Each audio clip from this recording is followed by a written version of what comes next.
With Ricky Gervais, Stephen Merchant and Karl Pilkington in particular returning to our screens for the second series of An Idiot Abroad, we asked the guys whether fame has changed. Karl. Nothing's changed, apart from car insurance going up and just being able to get a bargain in a shop. You want to knock the price down, you can't do that once you're sort of known. People go, you made of money. I'm not. You can use this, that's the exclusives for you. I'm not made of money. Doing all right, I'm not moaning. I know people are having it tough. You are moaning, you're moaning all the time. I'm not you never stop moaning, that's what you do. You only moan, that's your job. That's why this show's so good. Well, you say you can't get a bargain. How much were those trainers? Oh, 45 pence. 45 pence? In right. Africa. In Africa. That's what he gave. But look that's how far what he he had gave to go. someone who was selling some trainers in Africa. Could have given them 50p. He was over the moon with that. So I'm pretty sure they said he hasn't changed much, but what if it all goes wrong? Has Karl got a contingency plan? I know I'll survive, because now, if I'm homeless, anything that's crawling about, I'll have it. Lovely. Well, at least we know he'll always be okay. Right. Well, we got so much to get through with this show. Let me just get this. I don't quite understand. You were given a gift, and the gift was a golfing day of golf. And for my Christmas present, part of my Christmas present from Jane, a night away, 2 rooms, 2 rounds of golf, dinner for 2, right? But not with her, I noticed. Well, she doesn't play. No, she knew. No, it was a present. They were playing golf. It was a golfing day. She doesn't play golf, so I had to choose someone to take away. It's all right. It wasn't a romantic meal. No, that was my immediate thought. I was... yeah. Me and Karl just getting in there in the jacuzzi together. It just sounds like an excuse for Jane to have a day off from you. But you don't play golf, Jane. I know. Go. Yeah. Enjoy yourself. A bowling ball with my name on it. So chose Karl, obviously. We went. It was a great day, wasn't it? Brilliant round of golf. Absolutely brilliant. Such a beautiful place in Stoke Poges. It's like a really posh place. And are you a good golf player? Well, we'll get to that. Oh, okay. Well, he bought the shoes especially for it. Oh, brilliant. I'd love to see him in those little shoes. I know, and they were no good because they were metal spikes. We had to change them. He was annoyed straight away. He spent over £22 on these golf shoes. We hired a buggy that was brilliant fun. I was bombing along, wasn't I? I don't drive, but it was great on that buggy. Well, you've been on a buggy with me, and you were a bit scared. Yeah. What? I nearly killed us once. I was just taking banks and things, but you don't see sort of bunkers, and he'd scream, go, stop! And he'd put his foot down the brake, and then I reversed. At one point he sort of did a handbrake turn next to the lake, and then we had to reverse, right? And you just flick a switch and put your foot down. He did that without looking. I looked behind, there's a big oak tree there. He screams, watch the tree, right? So Dukes of Hazzard. I kept jumping in and leaving him behind because I had to go to my ball. Anyway, so the first shot, I got on the driver. I honestly did one of the best shots I've ever done. It went straight down. It was great. I thought, phew, got away with that because it's always the first one because there's a clubhouse and you want to look good. Yeah. So. He tees up, right? And I've been saying, buy some balls. He just got 6 balls. I was going, what if you lose me? I want these 6 balls, right? He tees up, right? Whacks it. It goes miles, like, right angles, straight into these, the woods, right? He turns around, he goes, go and buy some more balls. So I'm laughing, because it's, like, impolite to laugh, but he broke the ice for me, and I was falling around, and then second shot, I go, you're off for 3 now. If you take another shot, he went, oh, right. So it's his 3rd shot, he puts the ball down. He hits the ground before it and misses the ball altogether. And I was on my back, wasn't I? Unbelievable. Actually rolling about on his back. And we were terrible. I went round 107, he went round in like 119 or something. Sure. It was just rubbish. How long did it take? 5 hours. Of course. And there was no one around, luckily. But it was fantastic. So then we go and have our meal. What annoys me, I said, right, I'll go for a run. He went, I'll have a bath. I said, I'll see you at 7:45. At 7:55, I have to call him. He's not ready, so he's let me down there. I can't stand lateness or laziness. You hate lateness. Yeah, and he's let me down. Do you know his excuse? He fell asleep in the bath because there was no light bulb. There was no light bulb in the bathroom. So you fell asleep. instantly he fell asleep, and he was late. No, do you know what I mean though, Steve? If you're sort of like nice and warm and what have you. I was tired anyway, I've been stressed out for 4.5 hours, right? My life flashed in front of me a few times in that buggy. So it's all sort of wears you down a bit. I thought, right, I've got a headache. You're going for your run. I'm gonna have a bath. I walk in, put the light on. For some reason it didn't come on, but I thought, it's alright, I'll just, you know, doesn't matter, you can have a bath in the It's dark. summer, so it's light anyway. Well, So. there's no windows in the bathroom, so yeah. So you were in the darkness. So I'm in the darkness. I nod off because I'm shattered.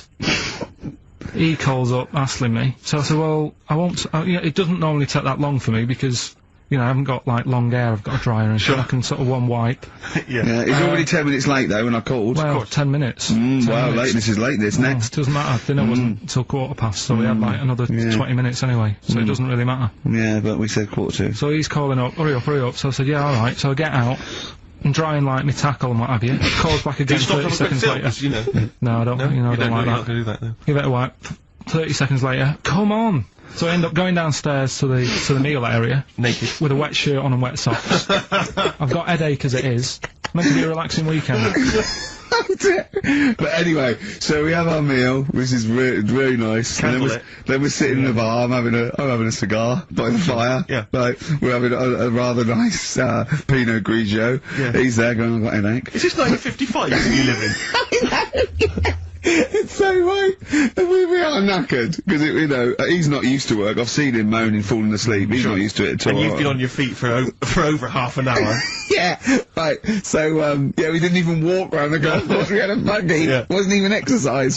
So we get onto conversations. He's talking about. He's asking me stuff about evolution. What about? Tell me that. Why did the giraffe? What's that rubbish about the giraffe getting a long neck? I said, well, it didn't try and get a long neck. It was selected. And he said, but why would evolution do that? I went, well, you think that evolution didn't do anything? There's not this consciousness, there's not this will that a giraffe has to stretch its neck to reach the leaves. One had a long enough neck to survive and pass it. He was going, yeah, but why did evolution? This isn't. But by the way, this isn't the most stupid thing. This is warming up. This is about 8:45, right? He said, why didn't evolution make a giraffe good at carpentry so it could build a ladder? Right. Yeah. Okay. No. All right. Okay. So he's thinking around it. He's trying to pick holes in evolution. Yeah. We get on to, I said, well, things are, I said, we can see the speed of evolution in lower life forms like bacteria, viruses, they evolved, and that's why, soon we won't have an antibiotic that can kill some certain bacterial strains. And he said, and this was about, 11:30, and I said, I'm going to bed, right? He said, in the future, they reckon that you'll be able to wake up and eat a yogurt you can have a chat with.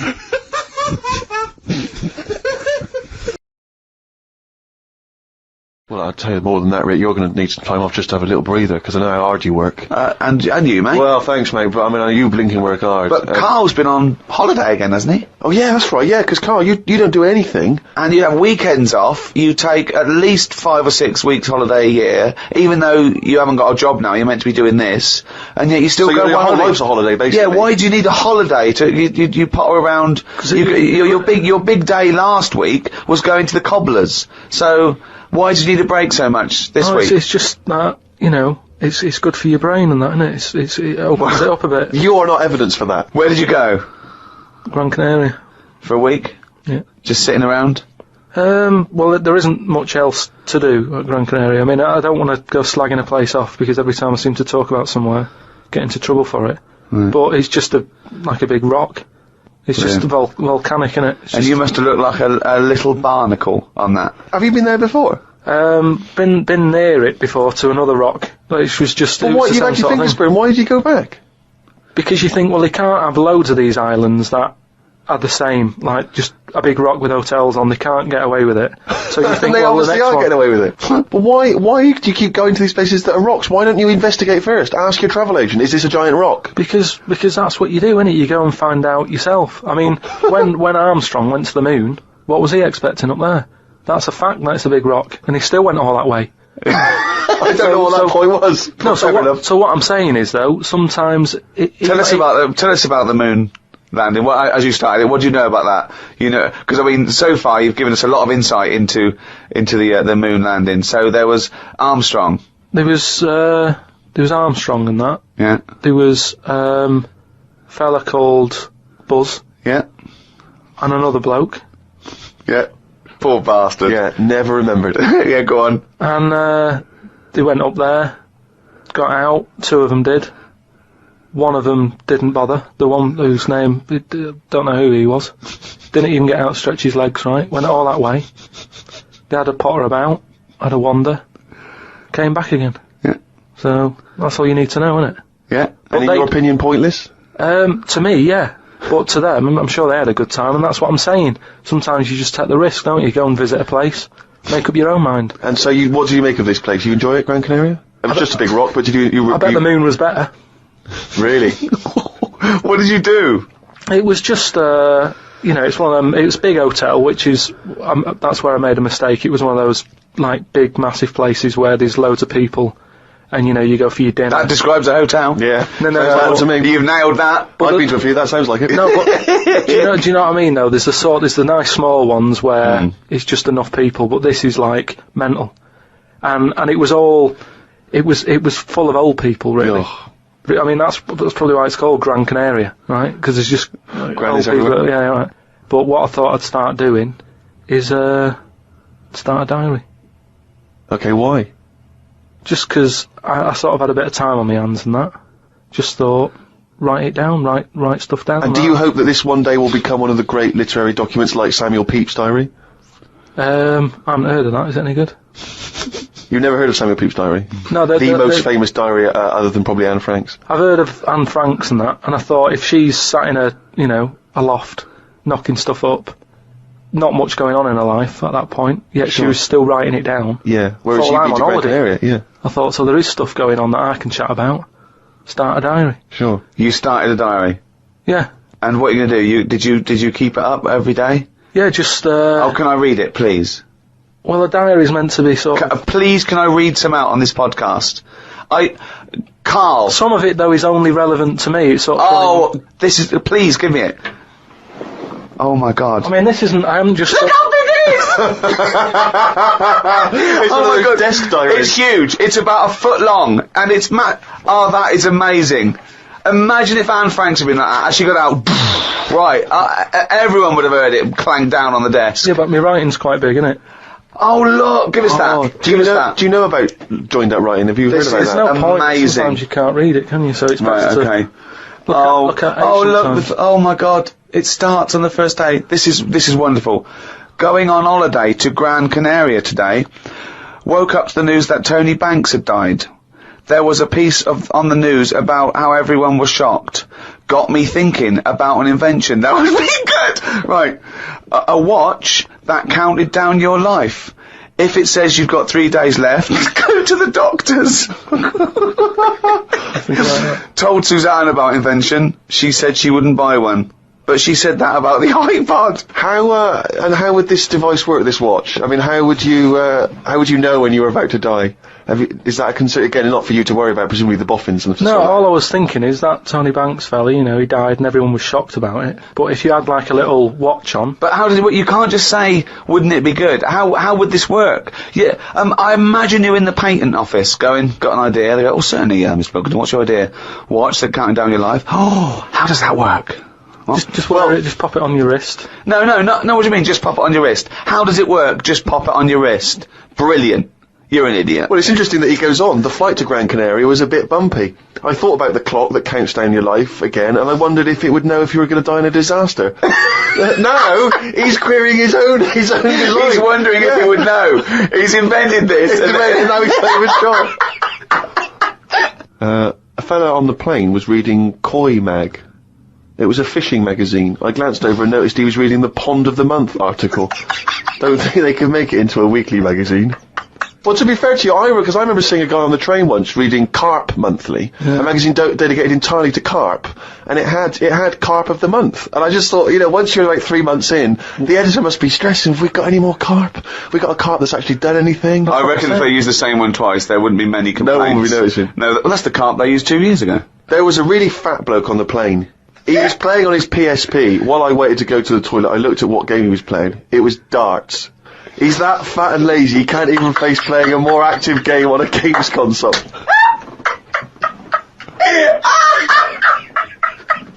Me and Suzanne got off the coach along with a couple of old people. One of them was in a wheelchair. I don't think it was wise of them to come to a volcanic island with a wheelchair. Everywhere's pretty rough, paved and slopey. Guess I'll keep an eye on it as the weeks go on. Day 2 in Gran Canaria. Brilliant, we're only at day 2. The hotel's a bit odd. I've never seen as many cross-eyed people in one location. Enough, innit? That's amazing! Well, you meant to let me read on a bit more. No, this is amazing. Well, come back. This is a brilliant diary. This might be the best diary ever written. Oh. While sat listening to the Kinks on my iPod, I wondered if everybody thinks in their accent. I know I do. What's this? What are you talking about? Just that, you know, when I've been sat there lying on the lounger, right, and I was thinking about stuff. How do you know you think in your accent? Tell me a typical thought. Because what I mean is, say if I was like, if I saw something, right, do you know how I say, like, oh, that's a bit weird, isn't it? No, but that was I don't have said. to. But when you think, I don't think the sentence is like I'm saying it. It's just a thought. The thought appears. It's conceptual and it's already there. It's not like I go, Rick, what? Just looking at that fellow over there, were you? Yeah, I was. Yeah. I was thinking it was a bit weird. Oh, so was I. I don't think out whole sentences. Whereas you have Carl, stop listening to the Kinks for a minute. Look over there. More cross-eyed people. No, well, that's Is that how your mind works? In a way, yeah. And Brilliant. that's when because I That thought explains a lot.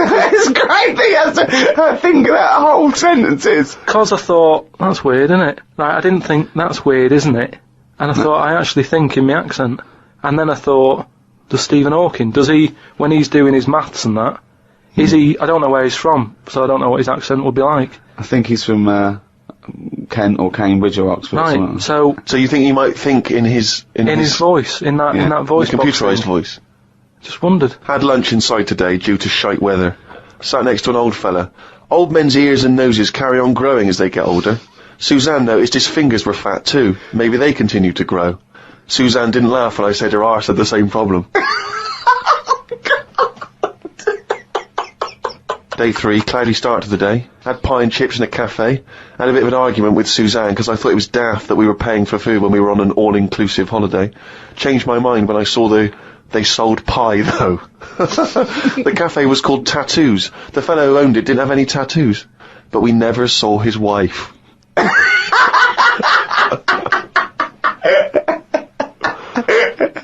Oh, brilliant! Had a drink in a bar. Everyone sat and watched one of the local cats lick its bollocks. It's the greatest holiday in the world! That's the entertainment in that town! Went back to the hotel and had a sleep before tea. I love the fact you're moaning about old people, but you're just as bad. You've done nothing so far! He's done nothing, he's got a big hip. Oh, God. Woke up to news about ducks being badly treated. There was a really ugly one with bent legs. I'm gonna die! Why does he write this down? Oh, God. Oh. There is a fat bloke from Bolton who is in the pool as I write this. He's got a big tattoo on his back, but I can't work out what it is. ... He just got out of the pool and burped. You just felt like you had to keep us abreast of that. Everything's in the diary. I've just seen it get to the point where you're going, breathed in, Yeah. breathed out again. There was a big fat fella in the sea who kept his t-shirt on. If you're big and fat, is there more chance of you getting burnt because there's more of you on show? I asked Suzanne and she said she didn't know in that sort of not listening kind of way. I wanted to hang about to see if the fat bloke was going to get in the kayak, but Suzanne said we had to head back. Just let him wait in to see if he's going to capsize. We go home today, so we got up early to get the last bit of cloud. No, it's just that it wasn't. It's not that sunny all the time. I mean, I was sat in weather that if it was like that here, there's no way to be sat in the garden. But because you're on holiday, it's like, well, we got to sit in it. Put your coat on. So are you going to continue to write this diary?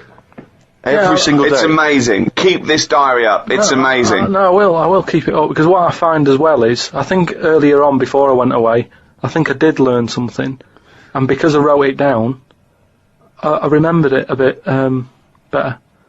So What was that? I just was thinking then, I forgot it now, but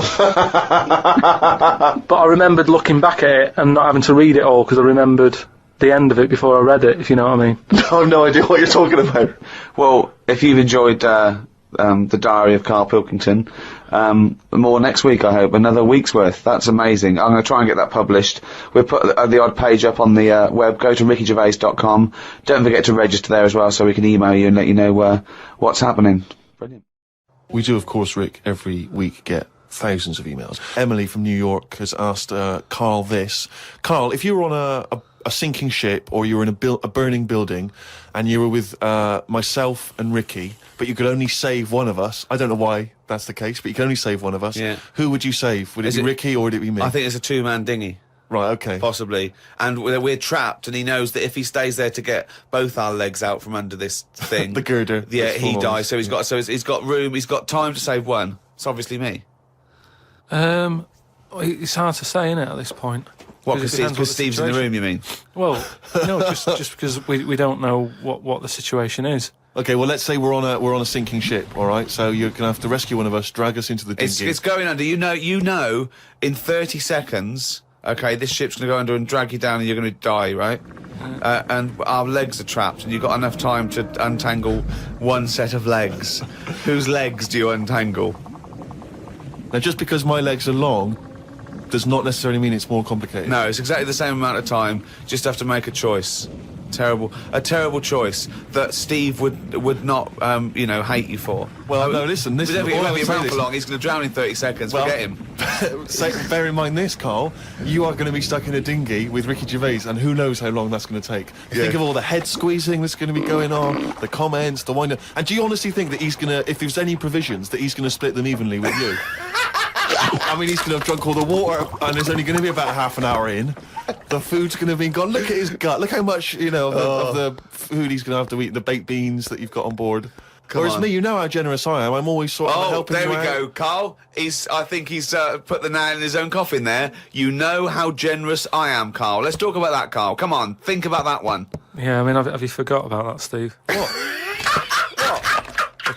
The time when we went for a coffee and we had to have a bit of a heated debate about the 50p change.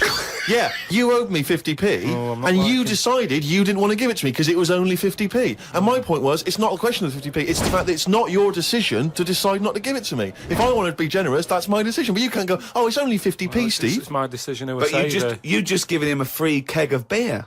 Yeah. But that did not come to you, and you didn't pay for the free keg of beer. It was a promotional thing that was sent to you. It's the same thing as the way I gave Suzanne my leaving present from my last job. A lot of people may not be aware of this if they haven't heard us talking about it before. Yes, but you had a gift from your work as you were leaving after however many years of service, which you then gave straight to your girlfriend without telling her that it had been received from people at work. Doesn't matter. She wanted a camera. It's the same thing as you.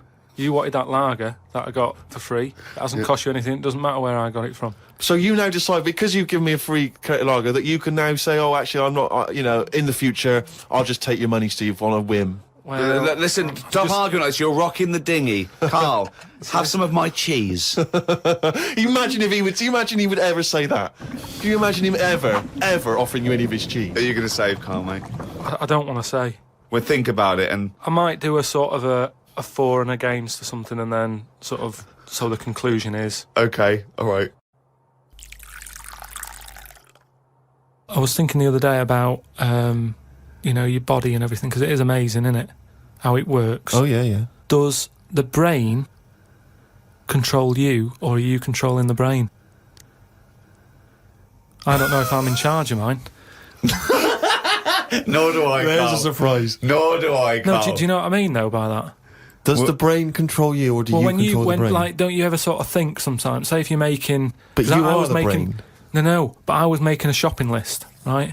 Going, right, I need some rice, kidney beans, and I thought I had everything, and I sort of was rolling up the paper, and then something went, oh, an onion. Your brain did something that. Went an onion. Was it Suzanne? No, well, my brain sort of went, you forgot something. Yeah. I didn't think I'd forgot. I was you are your brain. No, but don't you understand?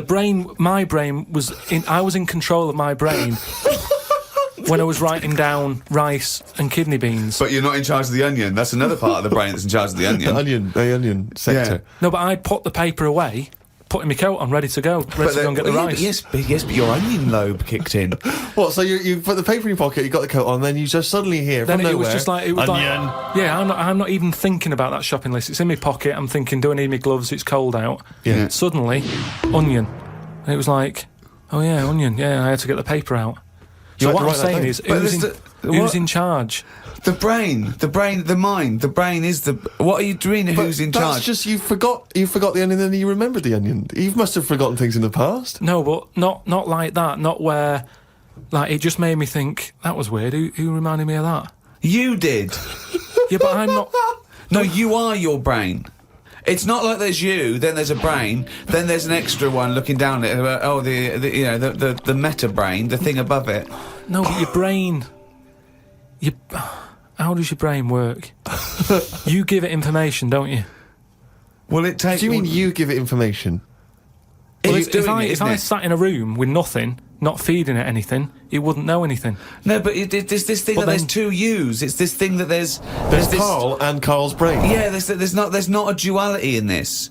If you go, come on, now think. That's the brain saying that to itself. It's not. There's not two people in there having an argument. Come on, brain. And the brain's going, oh, don't you start, I was thinking then. And the other thing's going, brain, onion. And the brain goes, Carl, onion. You are your brain. If you are anything, you are your mind, your brain, your collection of memories, your personality. You're not what you look like. Does that answer your question, Carl? What did you think then? You were thinking of a tortoise on a skateboard then when I did that last sentence, weren't you?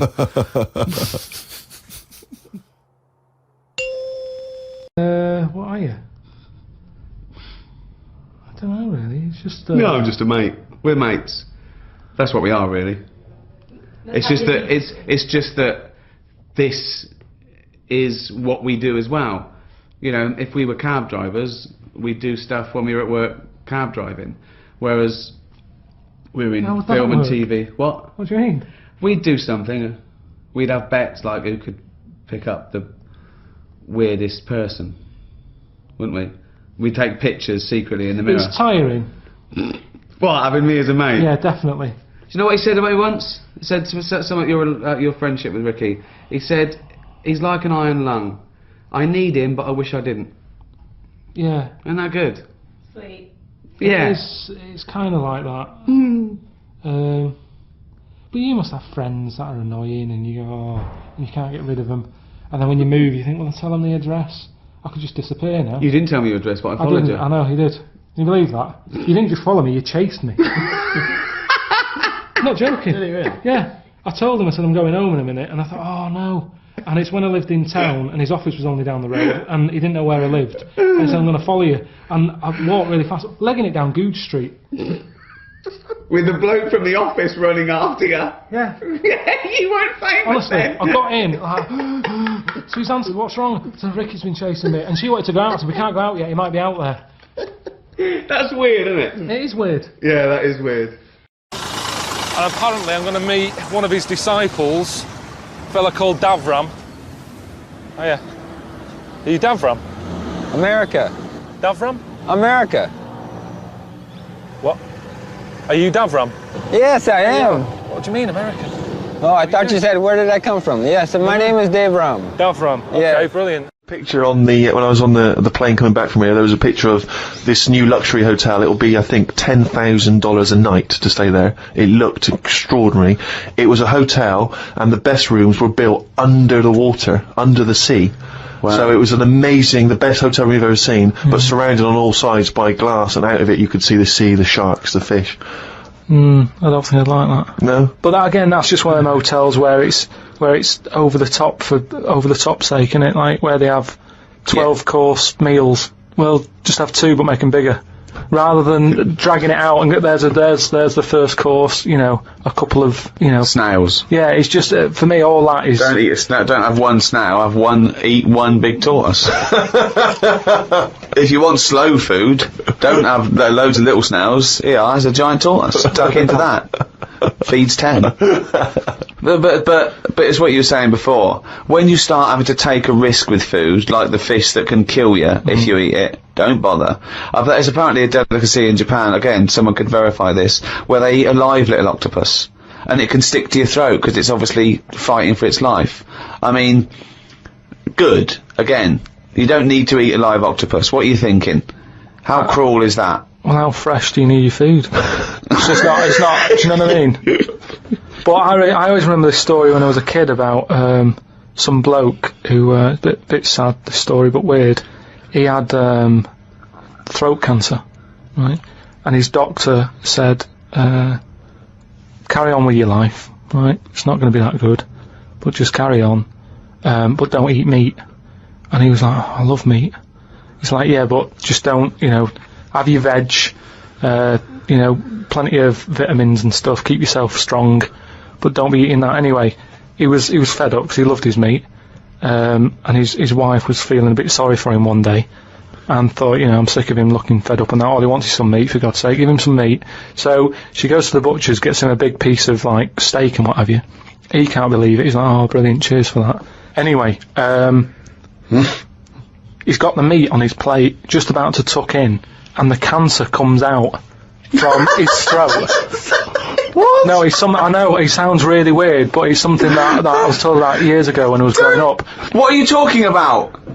It was just some bad illness, some cancer thing, and it was coming out waiting for the meat. It was sort of dying. Again, a lot of your medical knowledge is from the film Alien. So this guy with throat cancer, okay, as opposed to it being a disease of the cell, it was like a living. The alien. So it was the animal. It was the little animal cancer. That's why what are you talking about? Meat. He wasn't allowed to eat meat. So it's sitting there. So it's actually sitting there and so. I'll tell you what I'd have done if I'd have had some cancer in my throat. I'd go, there you go, rid of that. What are you talking about? So what happened? He choked to death on this thing, and the wife was like, "Oh, I shouldn't have given him the meat after all." Just that's a bollock story. It's all. There's loads of weird stuff like that. That happens in medical stuff. Well, the terrible thing is, if you got testicular cancer and you eat meat, your bollocks come out of your trousers, and they're all over the plate, and you have to be asked to leave the restaurant. The other thing that I was told when I was younger about medical stuff and that. Who's telling you this stuff? My mum told me about it. Jeez. Because she always says to me dad, because he has too much meat, and she's always like, Remember the fellow with the troll in his throat. But my gran, she had something wrong with her eyes, and they sort of took them out, and they were just dangling on her cheek, and she could still see through them. They were operating on her. Yeah, you would have, yeah. They sort of say... No, she wouldn't have been conscious, though. No, they were then, because it's something to do with the eyes, and it's like... No, it's no good operating on eyes if your eyes are asleep. What do you mean, your eyes are asleep? It's like a heart, isn't it? You want to keep them awake. No, so keep what do you mean open. You want to keep them awake? What, heart surgery is blokes awake? Stop talking shit all your life. What I mean is they don't stop the heart. They sort of... They don't stop your heart because it kills you. Yeah, I know. So what I mean is it's like the eyes. They wanted to make sure they were working, so the only way to do it is keep her awake. No, it's not, because you don't know whether they're working or not. You can't see what she sees. What do you think? You can plug something in and see what people are thinking. It was something like that. No, it wasn't something like that. Well, she could see. She said it was really weird. How, like, you can see... She could see her knees.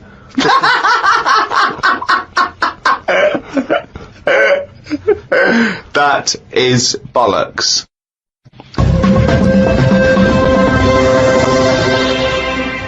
Oh, chimpanzee, that is only gone and written it down, the little... That's the jingle for Karl's diary, excerpts of which we read each week. Get straight into it. A band from the Conga have won the Best Newcomers in a Radio 3 competition. They use pots and pans for instruments. It says that the Conga is a poor, sad place. So why do people do that happy dance at the end of parties called the Conga? Right, one is the Congo. There's no place called the Conga. They come from a place called the Congo. Where do you come from? Okie dokie. It's a terrible place that we don't know whether we put our left leg in or our right leg in. Sometimes we shake it all about. We're not sure if we should. But Conga! Fucking hell, you're such a... Went into the gadget shop today. It's full of stuff that we don't need. Gadget used to be a good word that made you think of James Bond with all his gadgets. The best thing I could find in the shop was a clock that ran on potatoes. We are definitely going backwards. I agree. Well, who cares about that? A little electrical impulse, so what? Had a night out with old schoolmate. Found out about more of the other lads I went to school with. One is living underground. What do you mean living underground? Not like a mole. Do you mean he's got a basement, or do you mean he digs a hole every night? My mate went to visit him and he said it had been raining really heavily and that, and it's all the rain's running in. What do you mean he went to visit him? He went down here. What's that? That's an hole in the ground. Yeah, come in. He just said, "Oh, come round and see us," and he's living underground. What do you mean he's living underground? He wanted to be in the army but was turned away, and that's the closest thing you can sort of. How is that similar to living in the army? Oh, that's exactly like the army, yeah, where they teach you trades and, engineering and flying. He's happy down there. He said it was really muddy and what have you. He said he won't be going back to visit him. What's he got down there? Just stuff, just like a sleeping bag, a lamp. He's dug himself a subterranean cave. Near my old infant school, they knocked it down because it was like a wreck. You'd be in the class and you could lean on the wall. Yeah, and your hand would go through it and stuff. And they knocked it all down, and I think that's when he was at his most happy, this bloke. I believe this, though. I believe someone he went to school with now lives in a hole. That doesn't shock me. Whether the tales I've heard of horses in houses and big-headed kids with webbed hands and feet, and him, I believe that someone he went to school with now lives in a hole. That isn't bizarre to me. You spent far too long with him, if that, now you're just happy to accept. I totally accept that. I'd be surprised if I walked round where he lived that there weren't more people living in holes. His dad wanted to throw his budgie on the fire. True. His budgie died, his dad said, let's throw it on the fire. I mean, his mum, what did your mum do when your budgie died? She just was worried about the other bird that was left, so she made it a bit of company by getting a rock, getting a feather off the dead budgie, sticking it on the rock, putting it in the cage. So, a man living in a hole is not that bizarre. Right, carry on. I read me science magazine. Some things I learnt from the science magazine. Number 1, space is running out of space.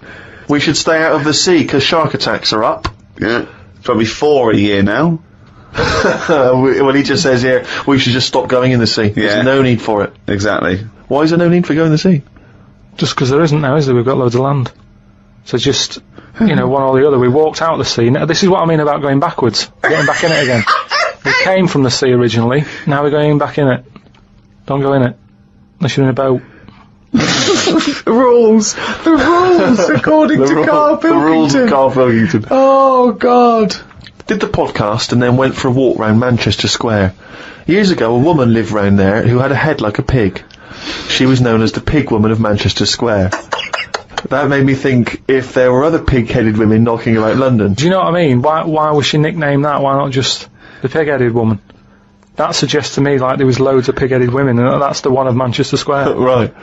Well, no, it was more to do with identifying her, not amongst other pig-headed women, but go, have you seen the pig woman of Manchester Square? I.e., go down there and see the pig woman, it's in Manchester Square. What happens if she's walked off from there, though, and you go, well, no, but I saw one on New Cavendish Street?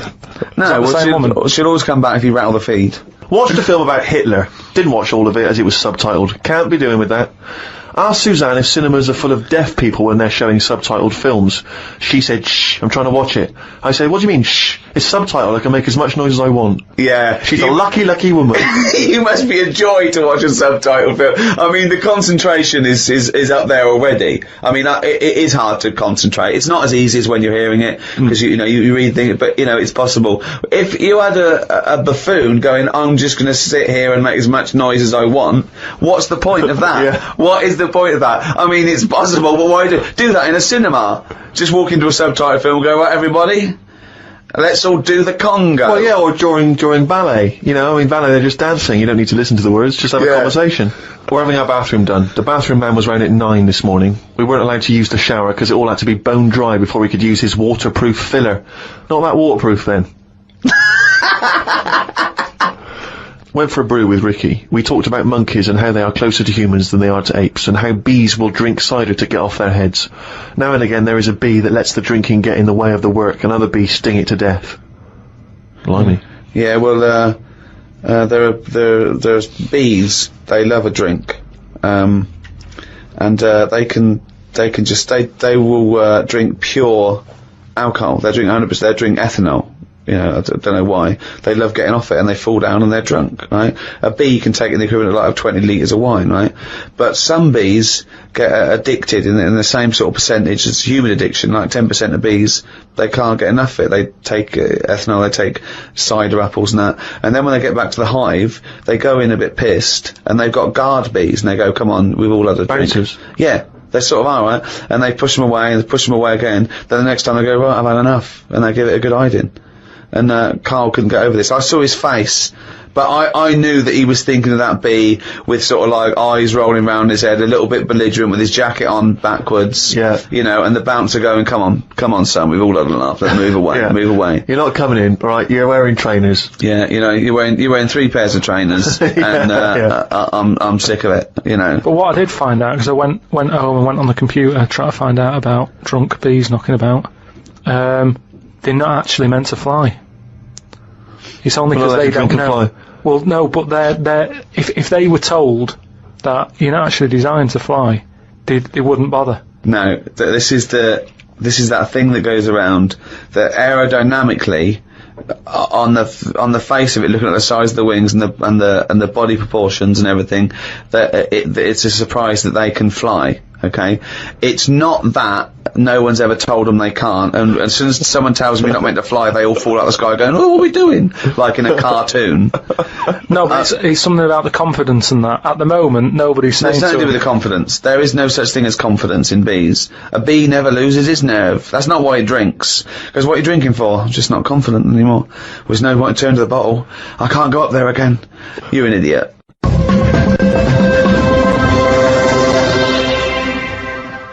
Well, it's that time, isn't it? What? Rockbusters. Oh, yes, the time that no one looks forward to. Chimpanzee that, Rockbusters. Right, so, gave you 3 clues last week, 3 cryptic clues. Some initials of a band or an artist you emailed in. Rob Harding got it, right? Oh, nice work, Rob. So, well done. The 3 clues, the first one was, RP for the initials, and the clue was steal that woman's flower, right? So that was a cryptic clue. The answer there is Robber Plant. Robber Plant. I don't know who that is though. There's no artist called Robert Plant. That's like Robert Plant. Robert Plant. Yeah, but you don't say that. You sort of go, oh yeah, I'm into it. No, you do say it. It means like album by Robert Plant. Robert Plant. They wouldn't go what? I don't know. I don't know. Are you saying Rubber Plant? The second. What are you saying there, Karl? Though the second one was. It doesn't work. The initial was B, and then that was keep whacking the cooker with a stick, right? Yeah. Didn't have to be a stick. We pointed that out. Just keep whacking the cooker. Keep whacking the cooker. Yeah. That was B. That was Beat Oven. Beat Oven. Yeah. I don't know who that is either. Is that a group? Beat Oven. Is that the Beatles? Who's the Beat Ovens? Classical sort of stuff. Beethoven. Beat Oven. No, you said beat. Again, they got it. Hold on, 1 minute. 1 minute. Just saying though. No, it's bollocks. Rob Harding got it. No. Beat Oven. Yeah. It's not Beethoven. They got it. Do you understand? The last one, the initial was M, right? I just want to know who Robber Plant is. Don't be worrying about Robber. Because it's not a name. He's not the one in Led Zeppelin, is he? So M was the initial. The clue was Venice. It's all water, isn't it? How would you describe it? There's hardly any land, right? So canal. If there's hardly any land, right, it's more water. What sort of water would you get, right? Wet. And then what? Wetville. No, but just like water that in Venice. What sort of water is it? It's sort of muddy. Right? No, not muddy waters. No, but how would you describe Venice? What's the If there's more. But what's the initial again? M. If there's more muddy waters. If there's more sea than land, what would you say? Would you probably say there's sort of more of it is sea, isn't it? More is sea. More is sea. More is sea. More is sea. So that's the answer. I don't know who that is. Who is that? Morrissey. Morrissey. So well done to. That's the worst one you've ever done. Well, it's ridiculous. That's the worst you've ever done. It's ridiculous. Morrissey. Right. If they're that shit, don't do it anymore. So well done to Robert Harding. He's in London. Right. Right, this week's there's another 3. Oh so, God, we haven't even come to this week's. I'd forgotten that. Fuck, this is the last time we do this. Monkey News back next week. No. Yeah, well, this is shit. This is pathetic. Really, it's making you look a bigger moron than you are. More is C. No, I didn't think that was Plan. possible. They don't fucking work. Let's do They're Monkey getting them News. right. They're getting them right though. It's a bit of fun, isn't it? Bit of shit. Right. The first one, the initials ND. Right. ND. Who is it? Sing songs and that. Right. ND. The clue. That Jamaican fella doesn't want anything. So you've got to sort of imagine, oh, why is it a Jamaican fella? Yeah. Right? That Jamaican fella doesn't want anything. ND. Second one, the initial is E. I ask him to pass me the ball by using their head. Right? It's a band or an artist again. I ask him to pass me the ball by using their head.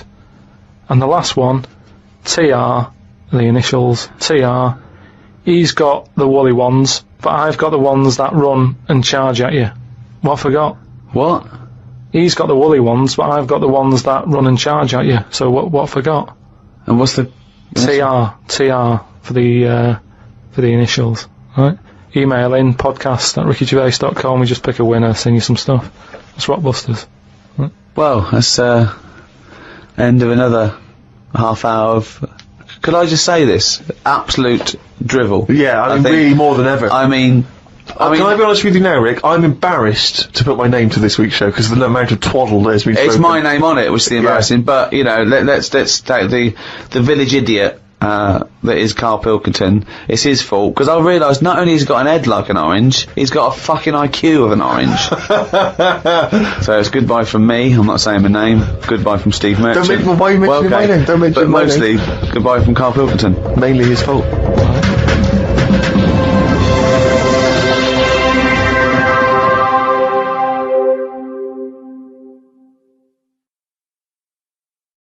But we've talked about this before, haven't we? About the cloning thing. Yeah. That's a bit weird. Yeah. But I don't think it matters because at the end of the day, right, you might look like some other kid, but it's the way you're brought up that will change your features and the way you are, you know, your personality. If you lie, you get a long nose, don't you? Well, no, but listen, right, because I remember when we, you know, I was growing up on this estate. This is going to be good. Go on. No, it's not. It's just an example of how this doesn't work. Go on. So we don't need to worry, sort of thing. Sure. Right? Okay. So I'm growing up on this estate, and there was this woman about 4 houses down, right? Who's a bit rough. All right. Didn't fancy her. Oh God, no. Right, but she had a Why? baby. Well, tell me about her first. I'm interested in this woman. Why was she? It was a Was very. it like being a man in a dress? I mean, I didn't grow up in a posh house or anything, and I'm not saying that if you live in a bit of a rough house, you're a bad person. What did she look like? But anyone can Tattoos? clean up. Looked like Tony Green with a fag on. They didn't clean up much, right? Oh. Which, even if you've not got a lot of money, you can still try and make get a place some look gif. nice. Yeah. Right? But she didn't, and a kid used to take a horse into the house. Sorry. Whoa, Yeah. Whoa, Neddy. What do you mean a kid used to take a horse into the house? Where did he believe get it, a right? horse? Must have nicked it from somewhere. Must have done. you've seen a horse in it? No. What, is that from outside the saloon round the corner? Yeah, was it just tied up with a bit of... Right? And, Oh, that's great. I'd Did been Big out. Jake come looking for it? I'd been out. Oh. Nicked Right, away. so let me get this. This was before the lynching stopped or after? Where did he get a horse from? What do you mean he must have nicked it? His mum said, where'd you get that from? I bought it. Alright then. But keep it out the kitchen. I don't want you going Catlin rustling. Where did he get a horse from, Carl? And how long did he have it for? Was he leading it or riding it? Mum, open the door, I can't stop! I can't stop it. Open the patio door as well, I'll be... Looks like we got us a runaway. What do you mean? I don't know, but the thing is, they couldn't afford to buy one because they're not cheap. So I'm just guessing. Maybe that's wrong of me. But I think... He had a horse? Yeah, right. So That's why the family didn't have any money, they'd spend it on the horse. No, I don't Exactly. think, that's what I'm saying. I don't think they would have bought it. So anyway... Yeah, it's wise to whisper, Carl, in case they're listening. Yeah. And They could be in the room next door. It's not buying it, it's keeping it as well. Oh. So I was like in the car with my dad coming into the avenue, and you used to have to drive down it to turn round. And, and you know, sort of go back to our house. You had the traditional method of transport. Yeah. And the horse was in the lounge, Reading a paper. just like walking around. Oh, God! What? And when I was doing, I tried to earn myself some money once by flogging little flowers in plastic cups. What? This is genius. It just keeps coming. What do you mean you're trying to flog little flowers? What do you mean? Wait. Let's play a record. Let's play a record and come back to this, because the story's going to just unravel and unravel. It's going to go on for hours. Let's play a track, Carl. It gets deeper and deeper. It's like an onion, isn't it? We've created a whole world here where there's a man living with a horse. Just walking around the lounge. I mean, I come from the West Country, I've never heard anything like that. I just think of a big sort of like orange carpet and it's got a rediffusion telly and this horse going, I'm fed up in here. Exactly. This is really... I am not taking the rubbish out again. Yeah. Right, play a record. Let's have Velvet Underground. We've got that lined up. Oh, yeah, the classic from the first album, I'm Waiting for the Man. Let's come back to the horse in a second. Little flowers in pots. What do you mean? Classic first album, Velvet Underground and Nico, which apparently peaked at a disappointing 171 in the US charts. Think of that. And that's obviously Lou Reed, the Velvet Underground, and Waiting for the Man. Yeah, great track. So, we were talking, we were doing White Van Man, and we got onto genetically modified babies, but and somehow then Carl started telling a story about someone with a horse, and then he got onto, he was trying to make money selling flowers. Just do the flowers briefly. Well, hang on, I just want to recap slightly. So there was a family, and who had the horse in the family? It was... Because you lived on an estate in Manchester. So the mother was a right pig, apparently. Well, I don't know whether that's you relevant. don't need to go that far. But what I'm trying to do is, like, make a picture for you so you understand. What does she look like? it is. Who did she look like? Bit of a, and no disrespect to her, bit like Pauline Quirky, yeah. Right? Okay, I knew you were going to say that. Yeah. I knew it was going to be Pauline. Did she have any tats? Did she have any tattoos? I've never got that close to her. Okay, alright. So who had the horse? Was this her son or her husband? No, her daughter. Her daughter had stolen a horse. Yeah, from, I don't know where, there was I think it was some stables down the road or something. And they kept the horse in the house with them? They kept it in the house. Did they get didn't have caught? it for long. No. So, and you said you were in the house one day and you saw the horse in there? What happened was, I was, they did this thing at school about raising money for charity, right? For some local charity. And they said you can do anything to raise money, and they came out with all these ideas, and I thought, that's good. What was the charity? Well, I don't know, I thought, forget the charity. Yeah, that's just a good money making idea. So you're a charity. So, so I asked me mum for some, cause she used to have a lot of flowers around the house. Sure. I said, can I just take some snippings off them? And, I'll go and buy some plastic cups. And, got some soil out of the garden, planted the bits of plants in them. Yeah. Got a tray. Yeah. Had about 25 plants on it, selling them for 25 pence each. Excellent. Did you sell any? Yeah, so loads. So did you just cut, you didn't just cut them and stick them in the soil? Yeah, they wouldn't have survived. Oh. But I think people sort of thought, well, good on him for trying. But anyway, so I went round to theirs, because I thought their house could do with a bit of colour and stuff. Yeah. So it's a bit rough. So as I went The horse went, thank God for that breakfast. They've been feeding me kitty cat. So I got up to the door, and they opened the door, and it was one of them houses where no carpet. Yeah, a horse in the living room. You know. We've all been there. And the horse was walking around the living room. Oh. I looked quite happy and everything, because I always say that about animals. Black Beauty right? was on. Yeah. Well, think about it, right? If you were a horse, where would you rather be? In a little wooden hut with a load of hay, or in like a house with a central heating, 3-piece suite, and a telly and that? Telly and that. No, but I was saying this the other day. And an Atari, right? I was walking through London. Commodore 64, rubbish. Exactly. Walking through London with Suzanne, right? Yeah. And you know, like homeless people always have dogs. And she said, oh, I hope she looks after it. I said, that dog is happier than most dogs. Right. Because people always walk past and give it a pat on the head. Yeah. It's with its owner all the time. Yeah. It's out in the open, it's not locked up in a house. Yeah. It doesn't eat, but other than that. No, it does eat though, they're always alright. So that's what I was saying, I think this horse was doing alright for itself. Do you know what I mean? Well, not many horses have got their own house. Exactly. For a start, yeah. But anyway, that's what by the by. Yeah, so anyway, this family, who's a bit, what we were talking about, it was about cloning. Genetically modified kids and all that stuff, Right, now what I'm saying is, you could say, you know, right, Steve, you could have a baby, right? And Ricky could see it and say, God, I want one that looks like that. Yeah. Right? It could happen, Rick. So come on, work with him. So you take it to the doctors, and I don't know what they do. They inject it with something or whatever. Yep, that's how it's done. Yeah. And get a little baby, and there it is. It looks the same. Now the thing is, you separate. You both go off and do your own things. Yep. Right. Now, you look at Stephen. This is you look after your baby. Yeah. You treat it well. You give it good food and I'm a good dad. all the vitamins and stuff. Yeah. Ricky just gives it cheese. Right. So then it changes its looks. It goes a bit fat. You know, he gets tired easily, and that sort of thing. Now, when this family... Why am I just feeding a baby cheese? Right, this family had a horse in their house. Yeah. They had a little baby. And my man went round and said, "You're not going to believe this, but it's a beautiful looking baby." Right? Yeah. And I was like, well, you know. And the weird thing is, it was a good-looking kid, but as time went on, they didn't really look after it. And I'm not saying, like, abusing it, but it used to run around, it used to play out till, like, 10 at night. Yeah. It used to chase cars. Right. It was a bit... Did it have hooves? Yeah, no. Chase cars! Right. What sort of kid chases cars?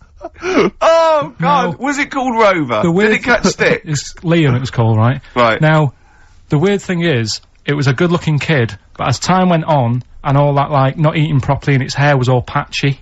It's not Liam Gallagher, is it? and chasing cars and that, and it became an ugly kid. It's definitely Liam Gallagher. And that's what I'm saying, right? You can clone all you like, but at the end of the day, it's how you brought up. Brilliant. Wow. Wow. Life. Wow. That was a hell of a point. Oh, God. But am I right? You're always right, Carl. I was listening to the radio in England a few weeks back, Radio 4, quite highbrow. There was a discussion about political correctness. My name came up straight away, right? And there was this woman on there going, "Oh yeah, well it's not right. Ricky Gervais, he makes jokes about fat people. He wouldn't make jokes about gay people, would he? And being fat is like being gay." What? No, it's not. What? You can't choose your sexuality. As we've established, you choose whether to eat too much or not. You know, with your sexuality, you're born, you grow up, you discover you like same-sex relationships, and that's it. You're gay, okay? For being gay to be the same as being fat, you'd have to be born, be straight, grow up knowing you're straight, but gradually and consciously wean yourself onto cock.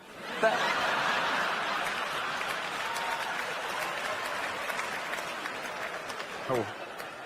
Happy 16th birthday, son. This is Raoul. Suck his cock. Sorry, father? Suck his cock. 16 now, suck his cock. I don't like cock, father. Doesn't like cock. How do you know if you've never tried it? Ah! Suck his cock. I don't... Suck one cock. Suck... that's not sucking it, that's playing with you. Put it in your mouth. Put it... oh. Look, have a go, you might like it. Oh, it's not so bad, is it? I fucking love these. If that happened, then being gay would be the same as being fat, but it doesn't, so it's not. Okay.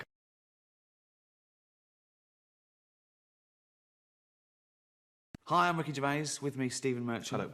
Creators, writers, directors, star of The Office. If you're a fan of that show... Who isn't?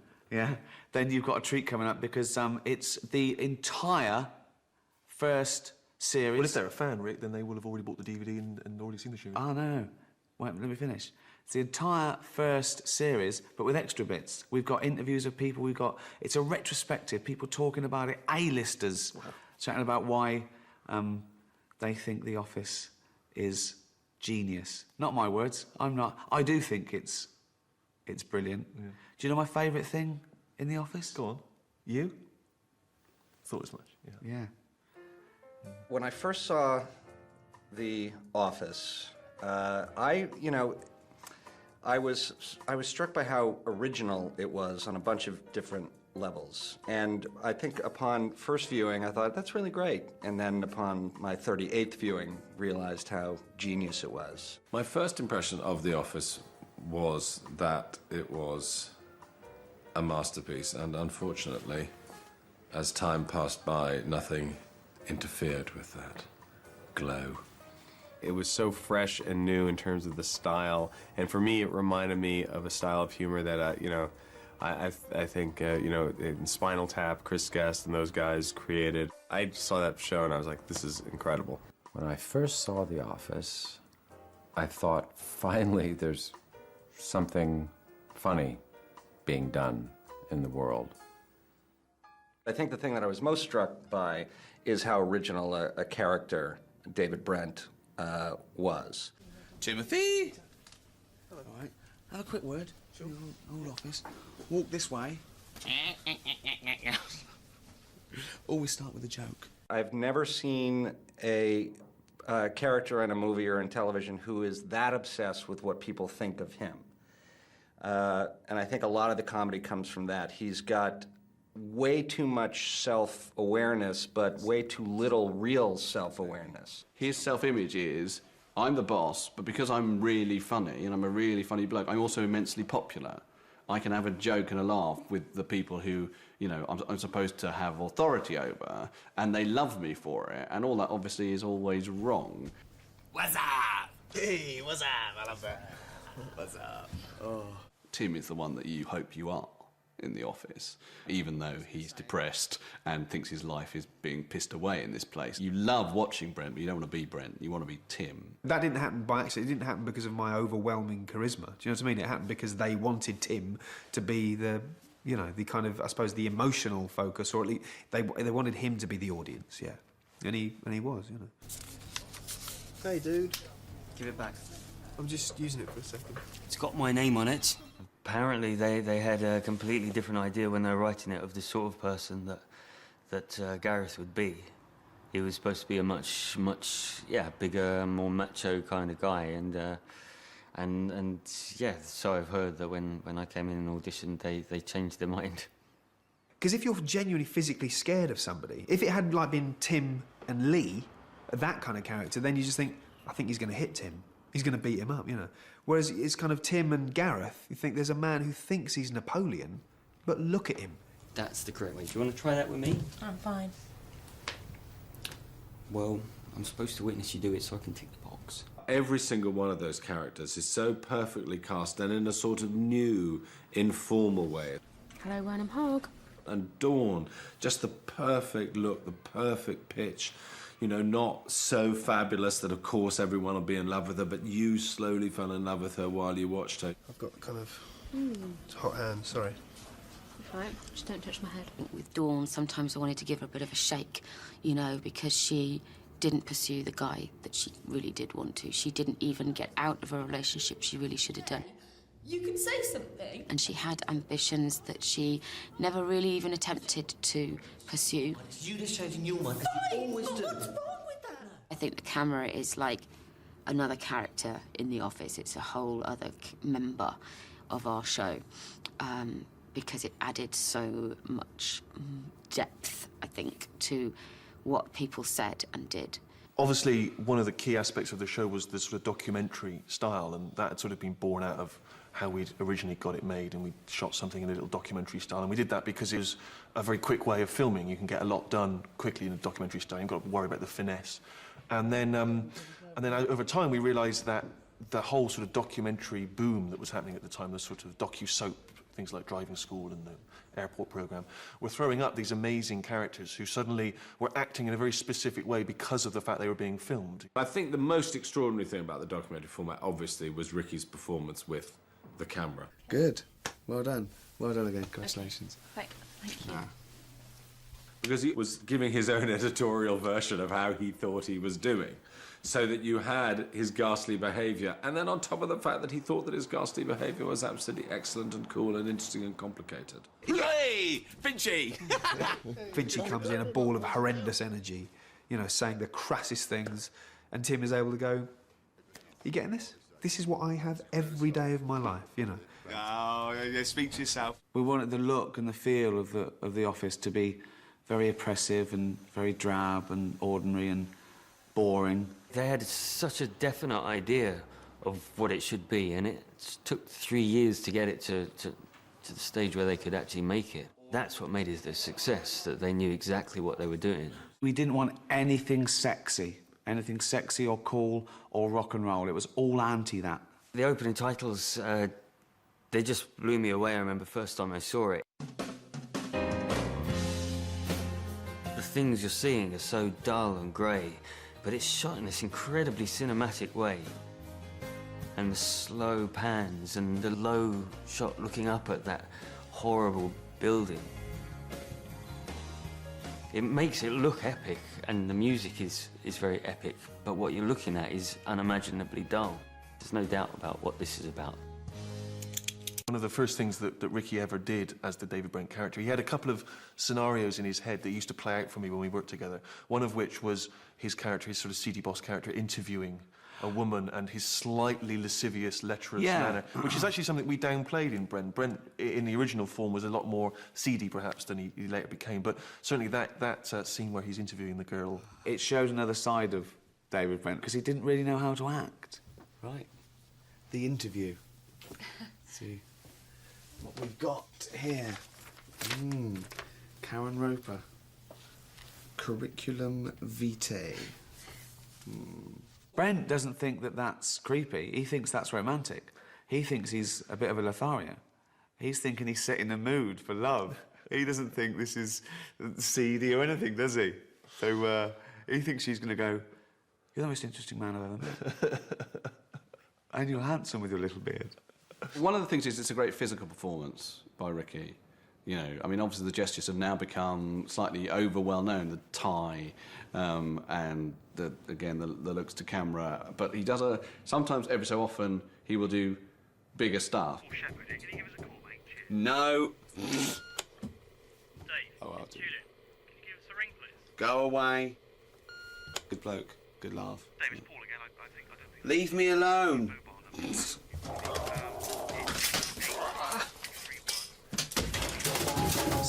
It's fine, that one. There's loads and loads of moments, just the way he'll be when a woman's around, as opposed to the way he'll be when someone who he's frightened of will be around, some higher status person will be around. All that sort of stuff, yeah. Just like complete control of the body. And it's all that now, isn't it? Yeah, I know, it's all... Busy? Yeah, just keeping up the morale. Can we have a chat? Yeah. One of the things that we were exploring in the office is that cusp of blue-collar to white-collar, regular guys working in an office instead of a factory or being a mechanic. And what we did was we showed the difference between the two worlds, the world upstairs and the world in the warehouse. Well, this is scary, David. Don't tie any more cash up in stock unless you have to. Thing is, I'm sure you could lose more people from down here. Who's the foreman? Taffy! Taffy! Glyn! What? We'll call him Taffy. David Brent is caught between those two worlds because he wants to be a lad, but he wants to mix with management as well. And it comes to a head when he's down there with Jennifer Taylor-Clark. What are you watching? That's my dog shagging his dog. Oh, Glyn, I'm sure David's made it clear to you that you'll be losing personnel. That's the funny bit. Look at Guz's face. He's trying to be cool and a lad, but he knows it's wrong. And he knows this thing, sexism. He's heard of that. And he knows about misogyny. He knows all those things. He knows all the isms. He just doesn't really fully understand them or go along with them all. Take this upstairs, we're a bit busy. You don't look busy. Would you want me to get busy, love? Sorry? You be next, Gazza likes and posh. A word with you now. Yeah. That was out of order in a way. No, I'm not in trouble. What's she in here? It's a good shagging. I might bloody have to now. See you later. David Brent hates having a woman as a boss. Deep down, he hates it. And he hates being undermined anyway by a woman. He hates being undermined by anyone in front of the camera. So it just, his world just implodes in that episode. One of the other themes in the office is comedy itself. You know, you get a lot of things off your chest. We had a go at people just shouting catchphrases. Ricky, leave it! Props, just bringing in a funny thing. Brilliant. Oh, God, look at that. Pointing stuff out. Bad observation comedy, just pointing stuff out and expecting to get a laugh from it. Impressions. Impressions particularly of other comedy characters. Timothy! All right. Also, the parameters of jokes, you know, good taste, bad taste, you know, what you think you can get away with, what you should say, what you shouldn't say. I'd say, at one time or another, every bloke in the office is woken up at the crack of dawn. What? People write good sense of humour as the thing they most want in their partners, and very, very few people actually have a good sense of humour. And David Brent is a fabulously tragic and comic creation because he really thinks he's got a great sense of humour. He thinks he's a great undiscovered comedian, and he really isn't. We were very careful that David Brent didn't say, I want to be a comedian. He'd say, I'm a comedian. He thought he was a comedian who just hadn't been discovered yet. And now he's thinking that as this goes out, this is his series. This to him was like his own comedy show. Have you heard? Have you heard Michael Jackson's new song he's doing? No. He's teamed up with West Ham football team, apparently. Yeah, doing On Forever Blowing Bubbles. I think Tim genuinely wants to be able to honestly laugh at stuff David says, because he can see he's dying every day. He sees that he's failing in all his attempts to be everyone's mate and to be funny. And Tim sees he's failing, you know, and he wants to... He would love to think, oh, he's going to really make me laugh now, you know. What's white and slides down toilet walls? I don't know. Michael Jackson's latest release. George Michael's. Yeah. Good bit. Oh. The pregnant pauses that take place on The Office are just I think that they're longer. Those comedic beats obviously have existed before, and they're always sort of fun to play as long as there's emotion and feeling behind them. But The Office takes those moments a little bit longer. What? I think. See you later. See you later. Take care. Finch was brought in to show people that Brent wasn't a bastard. Because like I said, he was the boss from How, he was awful. He's not that awful. He's a bit of a twit. He wants to be loved, he wants to be hugged. He's like all of us, he wants to be popular. And his biggest mistake was confusing respect with popularity, okay?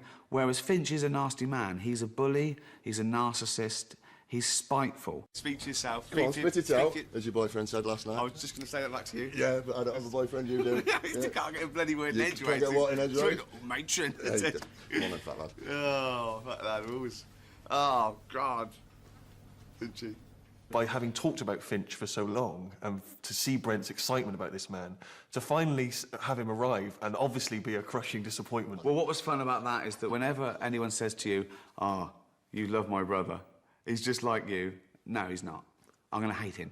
I don't want to meet him. He's going to be a nightmare, isn't he? Right? And the other thing, of course, is that, once again, Brent's blind spot. Finch doesn't love Brent like Brent loves Finch. They're not a double act. Current champions are this team here, the Dead Parrots. Bereft of life. He sleeps. If you hadn't nailed him to the perch, he would be pushing up the daisies. One of the main themes of The Office was men as boys and women as adults. So boys never grow up. Their ego, their competitive spirit, their "Mum, look at me," never really goes away. And nothing brings out that male ego like a quiz. Which insect produces gossamer? Well, what is it? I want you to answer. Finchy. What is it? It's a spider. The spider is an arachnid, not an insect. Yeah? Yes. 6 legs, all right legs. Thank Yes. you. We can't stand to lose a quiz. Men can't stand to lose. If you're playing Trivial Pursuits, and I've heard myself say, "Oh, you got a pie for who's Mickey Mouse's girlfriend? I got Dostoevsky's first 3 novels. It's ridiculous." And you go, right, forget the pie. Right, just answer questions. Who knows the most? You know, we can't stand it. So we thought it was just a great way. Apart from being a good office observation, it was to bring out the absurdity of men. My favourite episode, staff training. I think one of the things we did when we started writing was sit down and for ages we just talked about offices we'd worked in, experiences we'd had, and obviously all the same things kept coming up. And one of those things that we both experienced in different places was training, being taught things that you already knew, you know, and how to work as a team. And we just thought, well, that's a kind of given as an episode. The staff training day episode is my favourite, and yeah, it's because it's like a holiday. It's only 2 doors down the corridor that everyone's gone on holiday, but they're out of the office and it's like a day trip, and you've got a new face coming in to talk to them. My name's Rowan, and I'm going to be leading us through today's sessions. Under me. Go on. Well, as David has briefed me, says that a lot of what we're covering I think you'll be familiar with, but it's not necessarily a bad idea to recap anyway. It's a breath of fresh air for the people in the office, but quite the opposite for David Brent, who sees it as a real challenge to his authority to have this guy coming in and telling them what he should be telling them. I'm going to play a very bad hotel manager who just doesn't care. So, and if it's a Basil Fawlty type character, then with their tail, maybe I should do it just for the comedy. Yeah, well, let me just play, just to kick things off, okay? I'll probably bring so much to this role anyway, so... Right. He couldn't stand it. He couldn't stand competing with this guy. I mean, he brought him in to train him, but then he wanted to be the boss, and it was just so much fun to watch him squirm, just to try and get in the front of the queue for attention. Right, so, well, some interesting points. Very interesting points. Flagged up there. It's not quite the point I was trying to make. Different David. points to be made. I'm more interested really in customer care. So am I. It's Tim's opportunity, I think, just for a little sleep and to spend time with Dawn, and he can kind of, nudge her and just have little quiet asides with her, That's perfect, I mean, and I remember that sort of situation from school. Any excuse just to spend time with the girl that you fancy is the best thing ever, The documentary style gave us a whole new element to that romance that I don't think people have been able to do before, because suddenly they were under a microscope all the time, and it meant that they couldn't express themselves in the way that you can in a regular show. In a regular show, you can take someone behind closed doors and you can declare your love, and it's fine, and it's between the two of you. But in our documentary world, that camera was always on them, was always spying. So it meant that everything was much more illicit, that the time they shared together was always being observed. I remember Ricky and Steve saying that they were really fascinated by non-verbal communication, and just how body language is however much % of our communication, but it's a big one. It's a big percentage of it, and it's kind of the most important telling stuff. That feels nice, actually. Doing all that with your nails. Shh. When are you going out then? End of the week When drink. are you going out then? Well, tonight, hopefully, I thought. Hello. Hi. That's where I've got kind of hot hands, sorry. Right, just don't touch my head. Oh, that way. Ooh! Yeah, I know. Like that. Yeah. Oh, yeah, all right. Thank you very much. Thanks, Tom. Are you so lovely? No, I'm not lovely. No, you are. Snotty. You're snotty, and I'd marry a snot.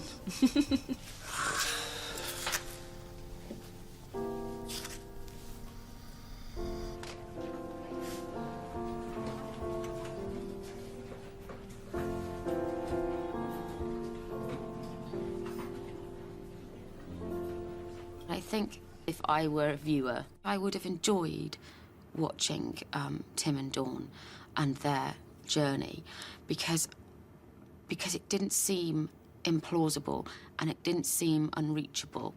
They made it feel as if you could have these little things inside you, these little stories that can come out, rather than it being this glossy Hollywood love story where they all end up brilliantly happy, but everyone's unbelievably rich and beautiful and in, sunny lands, and it doesn't feel like where we are, you know what I mean? And so I think I would have enjoyed seeing it play out. For someone like me, the romantic drama, particularly of the great Christmas special, is one of the great romantic comedies of all time, one of the great romantic stories of all time. I think the very best sitcoms have had profound things at the bottom of them. I suppose that's what makes them good. All of my favourite shows have always had a sort of romantic strand in them, whether it be Northern Exposure or Moonlighting or Friends. And I think it's one of the reasons, one of the things we liked is the kind of soap opera feel that the best of those shows have. Soap opera not being a sort of a damning phrase at all, that actually there's something about watching from week to week and building an understanding of that world and caring about those characters that's very unique to television. And a lot of British comedies don't seem to do that enough, and it seems strange. You're coming week after week, so you can draw people in. And so we were very keen to have that romantic thread, because we knew if we just kept going, it would just become the sort of beating heart of the show in a way. The supporting cast were actors, but sometimes it just said in the script, man one, woman one. And we gave them all names anyway, just in case it popped up, because we wanted that realism. They came in every day, they were sat in their seats, and they'd really be typing. And then one thing in the script said, someone leaves a message on his answer phone, and it was Ewan, and he was just cracking us up. Hello, you're through to Keith. I will be at training all day today.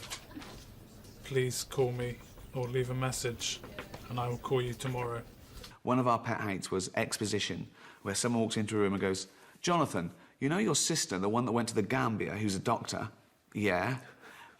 But we found out that we could do that with Keith because of his strange laconic tone. He could remind the audience what had happened and what was embarrassing. So it was funny anyway. But for people who'd forgotten, oh yeah. So you resigned then? Yeah, I'm just going to hand him a notice, make it official. You know? You embarrassed yourself and all, didn't you, asking Dawn out? No, I didn't ask her out. That was... Why does everyone think... It was as a friend, Right, okay? It was just right. as a friend. You see, it ended with me taking a bite into the Scotch egg. We're talking about watching Pete practice. Boring, isn't it? Just staying in watching Pete practice with your life. Yeah. Not for me, I like it. I'll just stay. That was so good.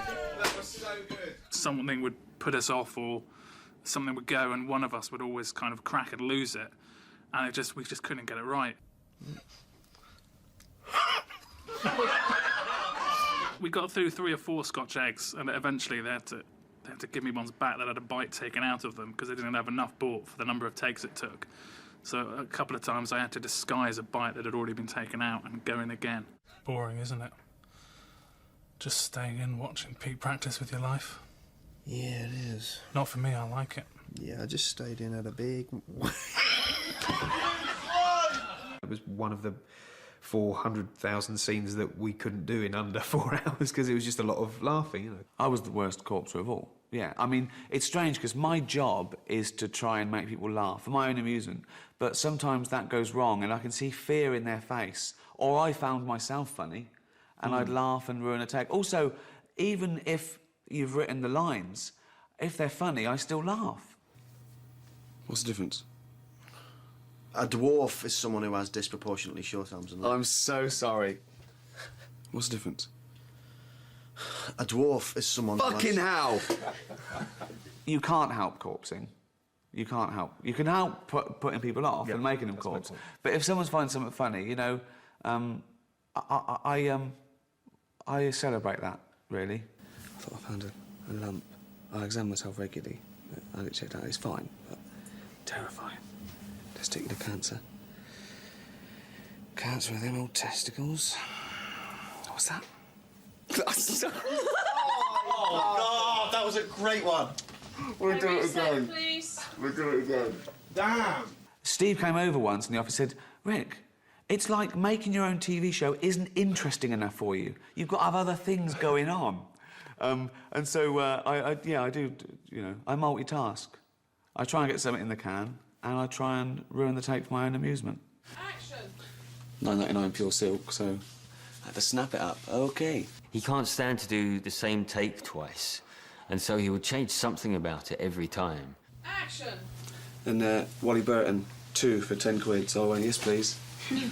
Something would have to be different, and that was the thing that would crack you up. Action. And, you know, Deaf Nobby Burton, who comes around with a case, 2 for... Why are you making it harder for yourself? Okay, I'm sorry. Okay, I'll just say Nobby Burton, who comes around with a case. 2 for 10, I've got 4. I think sometimes he'll improvise an idea that will amuse him and that will amuse someone else. And now Ricky thinks, right, OK, I've got them now. And then he will just keep going. He just thinks, well, this for my own amusement. Even though we're making a TV show, the clock's ticking, we're losing money, and we've got to get it on BBC Two. He's thinking, no. That probably contributed to making it so funny as well, because it was so fresh. Each one of those takes that finally got into the series was unique. I've only just reached a point where I can watch it now and enjoy it and not really be thinking about how it was made or what he was doing that day that was terribly annoying. Now I start to see it, I think, for the first time as audiences do, and I can't remember some of the episodes, I can't remember some of the scripts. Jokes amuse me now for the first time, and so I've just got to a point where I can sort of see it and enjoy it.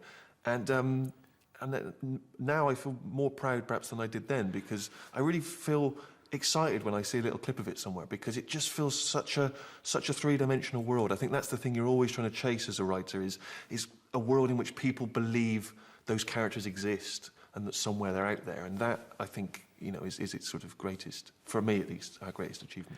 Yeah, I mean, I've only got fond memories of everything from meeting Steve to Thanks, mate. winning the Golden Globes, you know. What I think really, you know, has changed American television is that by bringing over an American version of The Office and really staying true to the tone of the original, and then it becoming a success in America, has totally revitalized comedy on television in the States. I keep it on in my house sometimes just for comfort. I just keep it on. I'm not even necessarily watching it. I'm just sort of listening to it because I find it comforting to... That sounds weird. Yeah, I keep my pants on.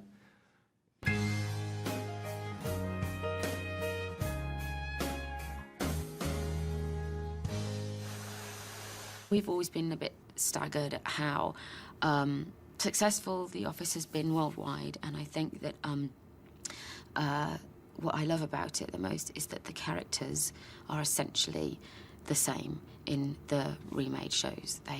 Brent is still Brent, and Tim and Dawn still Tim and Dawn, Gareth still Gareth, even though the names aren't the same. The characters essentially are... At one time or another, every bloke in the office is woken up at the crack of dawn. What? La chef réceptionniste. Ça va? Ah oui, oh, viens. Anne, viens. Oh oui, viens, Anne. Ah! Viens! À la camita!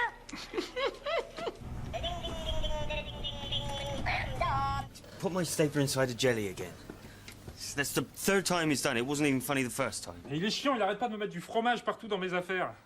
Pero mire, pero cómo voy a desperdiciar comida, hombre, por Dios. Pero cuánta gente puede alimentar? I thought I found a lump. Realmente me encontré un poroto, una cuestión re fea. Cancer des testicules. Une petite testicule. C'est quoi? It's a bit of brie. What, from down there? See you later. I look back and there was that romance with writing our first sitcom, but I couldn't be proud of The Office. I honestly couldn't be proud of The Office, even if it hadn't won any awards and hadn't done. I think that I was proud when we'd finished writing it. I knew that we'd done our best, and it's the first time I've ever tried my hardest at anything as well. There was nothing really about that job, the entire job, that was not very enjoyable, especially in hindsight, because you come away and you do lots of other jobs. I've done lots of jobs before and lots of jobs since, and as always, you don't fully appreciate things when they're going on. You forget that this isn't all going to be as much fun as this. I haven't worked on anything that was such a joy to work on since. I've worked on some great stuff and had a great time, but there was something very special about that, about working on that, and we knew it. That particular job was full of nice people, funny people, smart people, and people that I was glad to see every day, and sorry when that ended. I'm still proud of it to this day, and people ask me about it the whole time, and I'm always happy to answer their questions, because it was a very important part of my life and still is. My biggest ambition from a young age was to write, honestly, was to write and be involved with a sitcom that would be thought of, fondly, and possibly even amongst, the sort of much-loved sitcoms. And I feel like to some degree we've achieved that. And so now I don't know what I'm doing with the rest of my life. Now I've got to sort of recalibrate my expectations. Now I'm just filling up the hours before I die. That's why I'm here today. But that's not gloomy, is it? Well, you got voiceover work, though, haven't you? You've got some voiceover work, yeah. Yeah, that's some voiceover work. Barclays.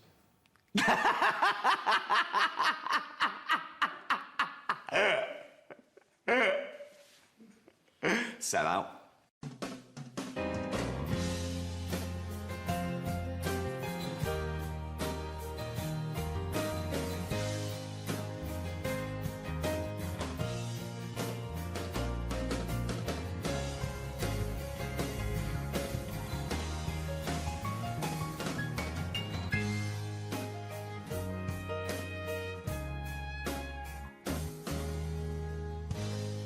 This is the worst part of my job. A mate sent me a story on email about a bloke in China who has this weird illness that means he can't have his picture taken. That's not the weird bit. If he tries, his body doesn't appear in the photo. Don't talk shit. He has had group pictures taken and everyone appeared apart from him. Don't talk shit. The That's story bollocks. had a picture next to it of a family photo and it said he was stood at the back, but you couldn't see him. Right, he wasn't in the picture. He was in the picture. No, he wasn't in the picture. I've done loads of tests and stuff. No, on him. I haven't done loads of tests. This is bollocks. There's no way this is scientifically possible. What's his want? Yeah, now he's wanted. Just a white bit of paper up on the police wall. Have you seen this man? What man? If you see him, tell us. You're talking shit. A lot of people having a good deal of fun, including these two gents, Russell Brand and Ricky Gervais. Try and behave yourself, gentlemen, if you can. Do that again and do the names. No, I'm not doing it again. That's fine. Like he's Russell Brand and I'm Ricky Gervais. I think people can work Deck. this out. Yeah. I think people can work it out. The short one and the tall one, so don't worry about that. Now, as far as you're concerned... Which is which? I don't know, I haven't worked that out yet. As far as you're concerned... That's his attack. That's his first attack on you, Ricky. Oh, What's he yeah. going to say about me? Right. Okay, should we talk about something else now? Yeah, go on. Okay, After climate you. change, all right? Okay. Are you here tonight just to enjoy the content? I'm and not here to tonight. do the job? I'm You're not even here tonight. He is. This is He live. is. This is pre-recorded. Right, okay. Well, this is all going horribly wrong. You isn't asked it? us. I know. I I'm warned you. regretting it now. I'm Yeah. regretting it now. No, it's a Climate change. pleasure to be here, and everyone here is an absolute professional. Except him. He's a shambles. Are you drunk? Not yet. Now, climate change then. You know, is it something that you're interested in, or are you just here for the booze? He's not holding that microphone. Perched. I should tell you what his other hand's doing. All right, no, never mind. Look, it's holding this, so don't worry about that. Don't believe everything you hear from this man. So I'll ask you, climate change, is it something you think seriously about? You're the preferable one. Right. Imagine that. Someone would you've got rather talk to you than someone else. This Go is on. quite a mark on your character that he's turned to me. Yeah, of course I care about climate change. Now, as individuals, we can do an awful lot. You, for example, you're going to have to change the way you're living your lifestyle. Don't look all cynical. And how do you know how I live my lifestyle? No, I look the it's idiot. important. It's He don't like care I go about around nothing. killing turtles for a laugh. He does do that. So climate change and my lifestyle. Your lifestyle, particularly the way you turned up here on a jet bike, making women pregnant on his team just for a jolly. That was a vicious rumour. You're like a modern-day Jack the Ripper, you are. Right, thank you. Oh, that's... Oh dear, bring back Keane. Right, okay, but seriously, guys. Okay, no, seriously, Do you really think that this sort of concept makes any difference whatsoever? There's a message out there, climate change. You guys are here having a good time. Everyone else is in the audience. Do you think it's a good idea? It does make a difference because a lot of the acts were flown in by private jet. So that's added to the emissions no end. Right, okay, so it's a bad thing then? I just want people to let No, Nelson it's a Mandela joke. go. Yeah, as soon get as him get him out. And Maggie. Let Mandela go. And Charlie from Big Brother. Charlie's got to be freed sooner or later, one of these days. Well, yeah, I think if all of us as individuals do the occasional thing, like me now, I can make you happy. Just a little shrug there. You see, it's made a little difference to the world. By doing small things, we can make a difference. We don't have to do a big Small things like him. We don't have to... Yeah, no, I think that's right. I don't clean my teeth now and let the tap run. I don't do that. No, exactly. I don't clean my teeth. I recycle. But I don't. Do you find it hard walking through busy built-up areas now? We have to have a car with blacked-out windows, don't we? And that adds to it. I used to walk Right, everywhere. you have to walk everywhere. Go on rollerblades or something. Yeah, now they shout, "Do the dance." To you, which is weird. And I can't do the dance, you know. Of course you can. Go on. I'm not really off. If it comes to that point, I think it's been a grim afternoon here at Wembley if I find myself doing that dance. Crikey. I think I've actually had enough of all this now. I can't get any sense out of these two at all. Well, listen, thank you for joining us here on Sky News. You've been an absolute pleasure to talk to. Now say the truth. Turn the light off. Back to you in the studio.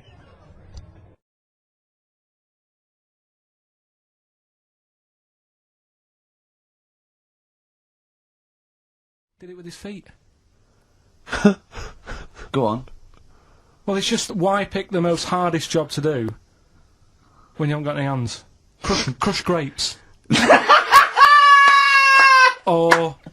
Do you know what I mean? That annoys me. Oh, crush grapes. Imagine him being told that. They're two different people. This is what I'm telling you. But this is the problem. They're going to crop up quite a lot just because they've got double a chance. Alright? Oh, please don't write in and complain. So, followed it round and see it having it away.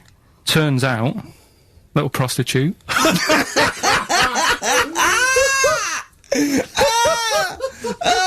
God! It's a little monkey prostitute. And it was getting fatter because it was charging them bananas. What a load of old rubbish. It's charging them bananas! What was it, a boy or... It was a... Woman. Little woman monkey.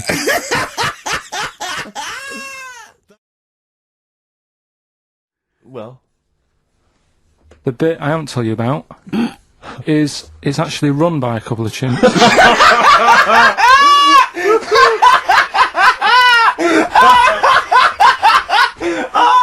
Oh, God! Oh, God! Oh, God, you're a maniac! Right. Oh, for Christ! Oh. Let's just... It's like coming a chimp! Let's just... Of course it's not! No, it is, because think about it, right? No, not think about it! What do you mean, yes it is? Of course it's not run by a couple of chimps! What'd they do, get a loan? What would you do? I've always wanted to kick a duck up the arse.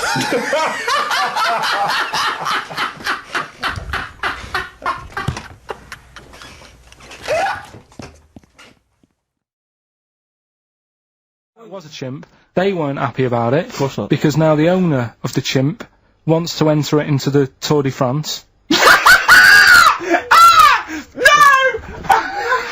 Oh, God! I'm gonna die! Oh, God!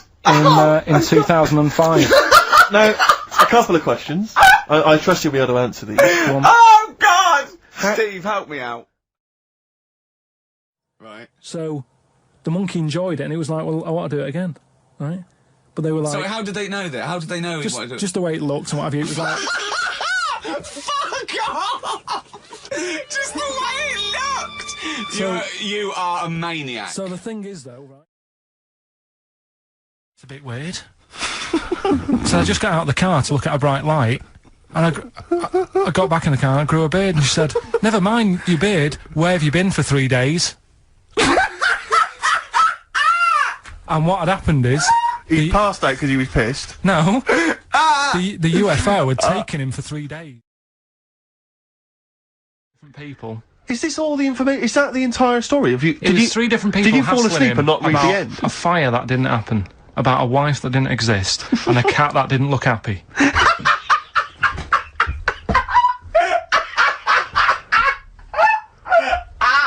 Oh, I'm gonna have a heart attack, Carl. It's a popular thing. You mean the kids that are born hairy? No, there's kids who've been born hairy, right? Yeah, that's it. No, but listen, and they walk around on all fours, and they drink milk from a saucer. Steve, this is no, too remember.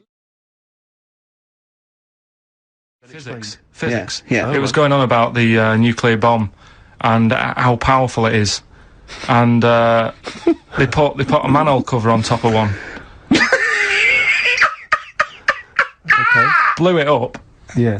Never saw the manhole cover again.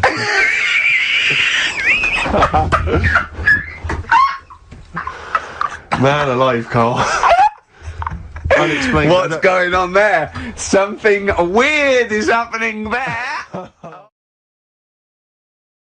The fact is what matters. Yeah, but with that question, that's got a straightforward answer. What I'm telling you is the way that animals work. If it's a potato or a nut, it's a foodage.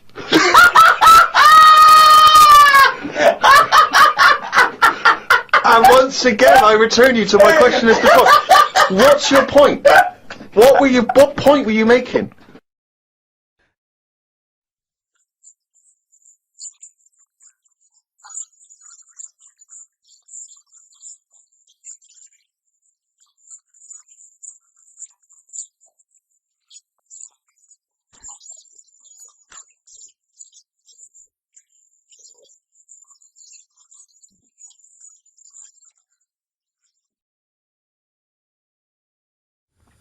The lad with 2 heads got run over.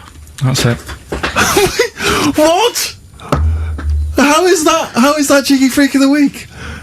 Just because it got my interest, and I kind of thought, why didn't he just look both ways?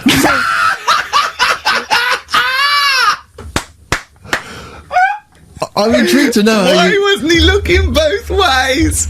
I'm intrigued to know how you get run over. And what was it, 1629? Yeah. Well, it's horses and that, wasn't it? Yeah. Oh, why wasn't he looking both ways? Karl Pilkington, you are a genius.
What are we doing then? Just explain, we just done a photo shoot for Shortlist. That's why I've got a little bit of eyeliner on. But it was worth it, because Karl had to dress up in tights and knickers, didn't you, and a lion? Yeah. Not even mine. Well, they wouldn't be mine. But a woman had to like lend me her tights. Brilliant. It's amazing, Right, isn't we're going to do this. This is Mr. and Mrs. basically. Right. So I'm going to ask a series of questions of Karl. Quite a simple question of favourite film, favourite food. And Ricky, I want you to write down what you think the answer, Karl's answer, is going to be. Yeah. So hide it from Karl. Exactly, yeah. And then That saves us leaving the room or going to a little booth. Okay. Yeah. And then Karl, you'll reveal the answer. Ricky will reveal the pad. Yeah. Right, I can see that. So don't answer straight away. Yeah. Right, okay. Right, the first one is, what is Karl's favourite film? Well, I'll tell you what, before he says anything, I'll have to put it down to 2, because I reckon he can't decide between 2. Okay. So I'm gonna straight away, I'm gonna do that, and if I'm right, well, I shouldn't give anything away. Okay? Karl, reveal what your favourite film, or indeed favourite film is. He'll know what it is. It's Kez and Elephant Man. Correct. Yeah. If you had to choose between the two?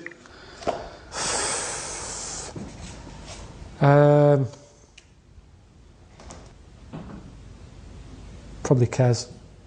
Yeah. Yeah, Elephant Man's just Great, a bit sad. isn't it? Yeah, it's great. I reckon that really affects you and your kid as well. And Well, it's sort of your, it's very much what I imagined your upbringing Well, I had to a be magpie, like. didn't I? Well, yeah. And what was the magpie's name? Maggie. Used to come down Becky's grifter. Peck me head. Watching The Elephant Man, you know that bit in The Elephant Man where Anthony Hopkins takes John Merrick or Joseph Merrick behind a screen, and he's showing it to a load of surgeons, and he's going, see the deformation of the skull, the spine, the limbs. The only thing that is totally normal and untouched are the genitals. Karl goes, think of that. The one thing you would want like an elephant, and he gets the head. Yeah.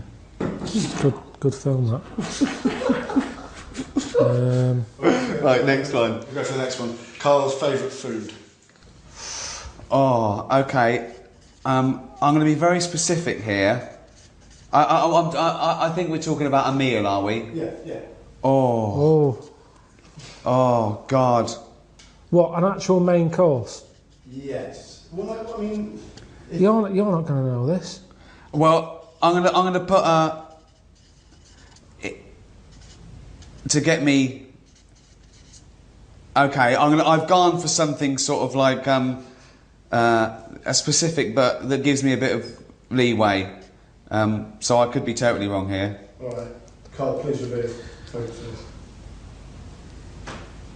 And you mean one for at home, not going out, because if I go out, I make more of an effort to have something that someone's had to do some effort with. No, do you think like yeah, I've done it like it would be a meal that he could do himself as well. Right, as... okay. Sausage, beans, potato cakes. Oh, I've got it wrong. I thought you were meat and 2 veg. I've put sort of pork or lamb I chops. wouldn't mess about making meat and veg if I was on my own. No? No. What was no it? way. Sausage, beans, potato cakes. Toaster, potato cakes, beans in a pan, sausage in a frying pan. I remember you put sausages in the toaster once. Yeah, but... Is that true? Yeah, he Yeah, came it home, was. his girlfriend came home to him sticking a knife in the toaster to get the sausages out that were burning. It's the way they spit, and But why did you put them in the first place? because I don't like when you've got them in a frying pan and then you turn that up and the heat gets going and they spit and then the grease is going all over the sort of the hob. So I thought do it in the toaster, let it spit on the inside. Not as much mess, but yeah. It was ages ago though. You're saying that as if that's before I met you. So if you're out and he does his sausages, does he pop them on the grill? Does he put them in the oven? Does he stick them in the toaster like a fucking twat? Oh, I don't... That's how you find stuff out though, isn't it? That's how inventors and stuff come about. Trial and error. All right, we'll go for the next one. Karl's I've got him like that. Celebrity. All right, okay. Well, this is 1 out of 2, so we'll go for the third one. Karl's celebrity crush. Wouldn't have one. What now?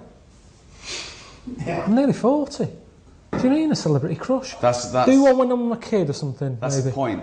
Let me have a go. This is not based on anything because he's, obviously he's never spoken about this or given any. When so I'm hold on, 40. 20's still young, old. Yeah, isn't so it? let's say sort of 14 or something. 15. So hold on, when were you born? 72. 72. So we're talking 84, are we? 1984. Janet Jackson. She wasn't around in 84. We've lost the pen and pad element of it straight away. Oh, yeah. Hold on, wasn't she around in 84? No, it wasn't her. Paula Abdul. No.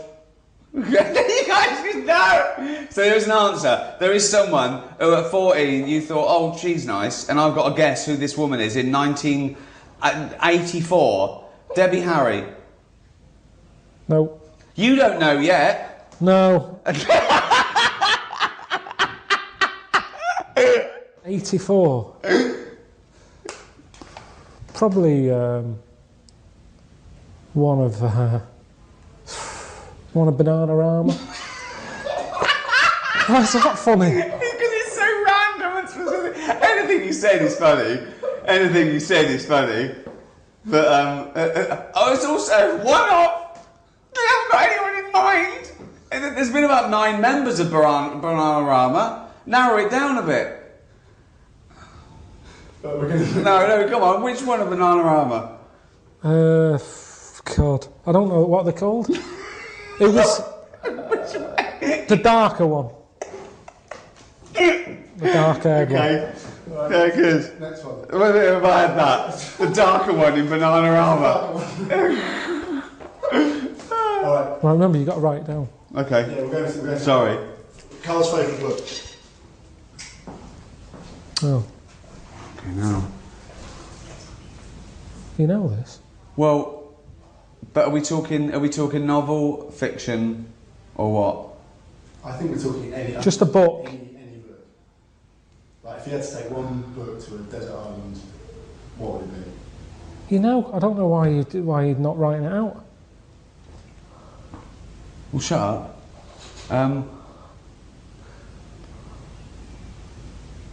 Fucking hell, are we mates or what? You should know what that is. What, your favourite book? Yeah. Listen, I'm thinking of an answer I don't want to embarrass you with.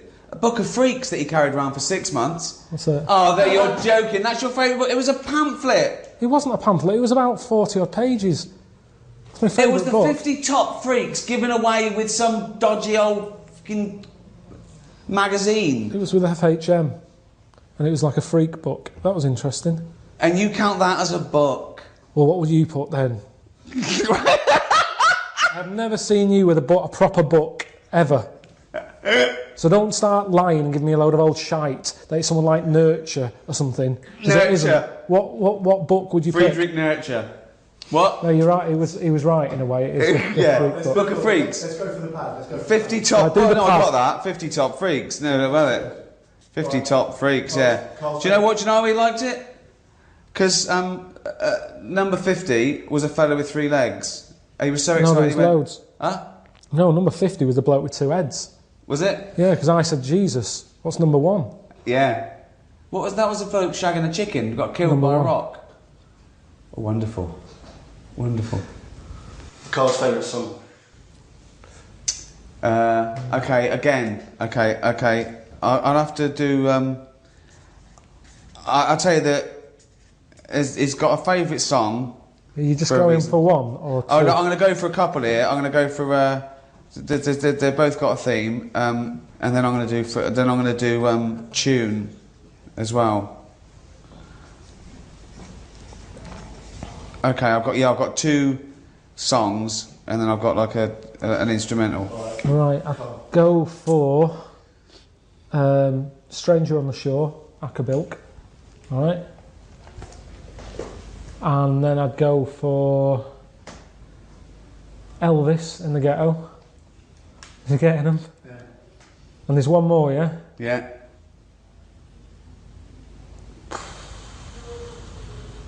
Rod Stewart, Killing a Georgie. Oh! Yeah. No, I went with Stevie Wonder in the City. That's alright, that's up there.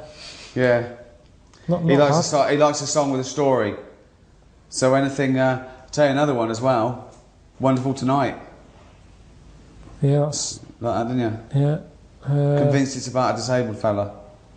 Because the lines she puts him to bed, stuff like that. There's a few little hints. It's not hints, nothing to do with it. Listen to it. Nothing to do with it. Nothing to do with Click being on it. disabled. No, not at no point is There it is. mentioned. Or no, There is. no, it's all in your head. Any others? Let's go for one more. Well, I'll tell you, I'm gutted about the old pork chops. You've got to be careful with pork. Why? Worms. It's got to be done, yeah. It's got to be cooked right, hasn't it? Yeah, but now they do things like pork. This has come from the man who put sausages in the toaster. Yeah, exactly. Good point. Carl's favourite animal. Right. Wow. So you don't mean a pet? No, I'm not. This is broad, yeah. Just any animal out there? Yeah. You got it. No, it's funny because I reckon he's got this one wrong. Oh. I reckon he's put down monkey. But I'd probably pick sloth. Can we see the pack? I've put chimp, actually. There you go. He lumps in great apes with monkeys. He doesn't really know the difference. Funny she said the sloth, because he went to the zoo and he called me up and I went to the zoo. What did he do? He said, what's the sloth? He said, it's annoying. I went, why? He said, it's got a huge enclosure. I went, why is that annoying? He went, it doesn't need it, it doesn't use it. Hang it in a wardrobe, it'd be just as happy. Didn't move. Didn't move in all the time I was there. It looked dead. I actually thought it was dead. 14 quid you pay to get in there, it didn't fucking move. Didn't do anything. Why is it your favourite animal? I think because it just fascinates me that this thing, that a dodo died out and yet a sloth is still around even though it's asleep. Yeah. Is that, it's safer in a sort of a dead state. Dido died out as well, didn't she? Dido died out. For years. That's the dodo and Dido. Didn't do anything. Alright, let's go one more. If Carl could have a superpower, what do you think he would pick? Wow. Okay. I've got loads of answers here.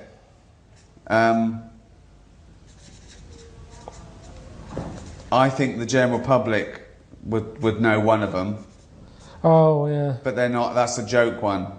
No, that was a new idea, but you mean one that exists? Okay, let's not count bullshit, man.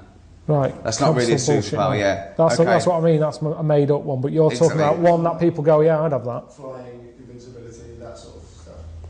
Yeah, well, I've got one. I don't know if it's true. I mean, it's a bit weird. Carl, please reveal.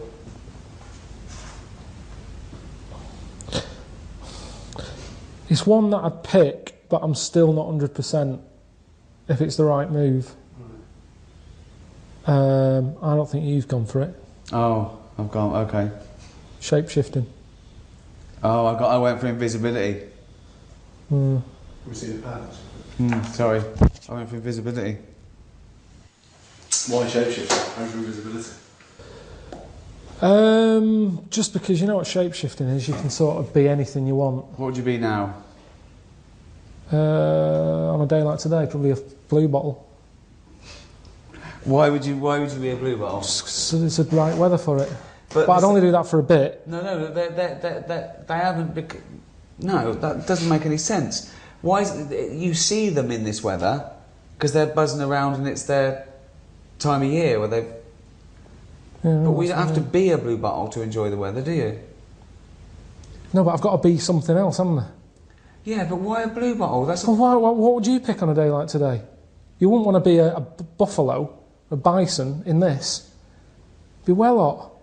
So a blue bottle. Why out not a and about. dolphin? It'd be... In London. It doesn't have to... So now you're a blue bottle who's got to go on the tube and go to work. Now No, you're I'm in London. I'm in London though. But You've still got to be at home. If you're a fucking dolphin, where are you knocking about? I didn't know the restriction was the fact that you had to be caught in the city. Well, I would have. So where's the dolphin? Oh, so you can completely change your species, but you can't move fucking town. Well, then you've got to get home again. The shape shifting, you know what it is? Yeah, you can change into a blue Anything, bottle. anything. Yeah. But would you be a 6-foot blue bottle? No, just a little one, and then you do that for a bit, and then you change. But why are you else. doing it? What are you thinking? Have you got for your a change? Yeah, well... You said it, all right, you picked invisibility. What would you do with that? No, that wasn't mine. That wasn't my superpower. That was my guess at yours, right? Because once you said you wish you were invisible, so you could go sneak into HMV, go shopping without having stress, pay for it, and leave in the morning. Yeah, but that was your superpower. Yeah, but that's when paying for it CDs secretly. was out. It's not worth it now, is it? No. No fucker's paying for anything these days on the internet. Download for fuck all. So forget that. There's no advantage. Being a blue bottle. Yeah, what are you doing? So you go, I'm in London. Oh, there's a bit of shit there. Oh, I'm glad I'm a blue bottle. So, but what if you're shape-shifting? Why don't you be a seagull and go to Brighton for the day? No, it's not the rules. You've got to stay in London. So why are you imposing this rule of it being in London? I'd give everything a go. I just picked that because it was a nice day and I saw one earlier. Okay, what if you could shape-shift, but it was like changing your region on your DVD? You only had 3 goes. What would you try and then stick with? Ooh. Remember, the world is your oyster. Right. You don't have to stay in Kentish Town for the day. Well, I'd pick what's her name? I've said to you before, I'd be a sloth. Sloth. Oh, you'd be a sloth? I said that. It's still good, isn't it? Because if they're asleep, if I'm not enjoying being a sloth, I can dream about being something else. So it's a safe thing to be. Well, if you're asleep, you can... What's the problem? You can anyway. You can wake up and go, oh, I wish I was a blue bottle. I've never seen a blue bottle asleep. Listen. I called you the other day, you said slugs don't sleep. No, you called me and said, do slugs sleep? Yes, and you said, what did you say? That's it. You got it all the wrong way around. I said, well, sleep, as we know it, is very different. You know, some have microsleep, some can estivate, some can actually be frozen. All right. So I said, what do you mean by sleep? Right? So... Butterfly. Why? If I wasn't enjoying it, it's only for a day. And then you die? Yes. But then you're dead. Yeah, but if I'm not enjoying it... But why'd you... What? The worst thing would be a tortoise. You don't have to be a tortoise. I don't fucking know, then. Let's have something else. I hate questions like this, because you ask me, I give you an answer and you argue with me. I've told you, I picked 3 perfectly decent things there. A sloth. A blue bottle, a butterfly. Right, why did your superpower be flying? Then you could be Karl Pilkington. Because Suzanne will be saying, no. Why? Because Suzanne will be going, oh, nip out and do an errand. Suddenly I'm flying around everywhere, busy, because she's going, it's easier for you. She don't get out for arse enough as it is. I don't want flying, and everybody would be on your back, and no, definitely not. Then why choose a blue bottle and a butterfly? That's because no one's... Yeah, but that's as a fly. Everyone's expecting it to fly. And then when I go back to me, I'd appreciate... I've always said to you about not knowing if I feel well. Whereas a blue bottle, it spends its day flying around being sick on shit. So if I come back to me and I'm like, I feel really good now, I'm not throwing up all the time. And right. So there's benefits to being a fly. I think I'd appreciate life more once I'd seen it through the eyes, many eyes, of a blue bottle. What would you pick? Let's change it, because it's unfair, this. What would you pick? Any shape-shifting? I'd pick either a bird or a dolphin, just soaring. An eagle soaring. A dolphin. The oceans. Whole world's my oyster. At no point would I think, I'll choose something that if it's shit, I die immediately. That's much better. Well, we're all different, aren't we? That's what this is about. Right, let's do one more very quick. You're fucking different. How big is pet hate? Oh, fuck me, you haven't got long enough, mate. Well, don't say it, right. I don't think you'd... Oh, it's annoying that you're asking this now, because I've got so much that I don't know which one to pick. It's difficult to write down. Maybe just do a word that can prove that you will have got it right. If Well, I think it's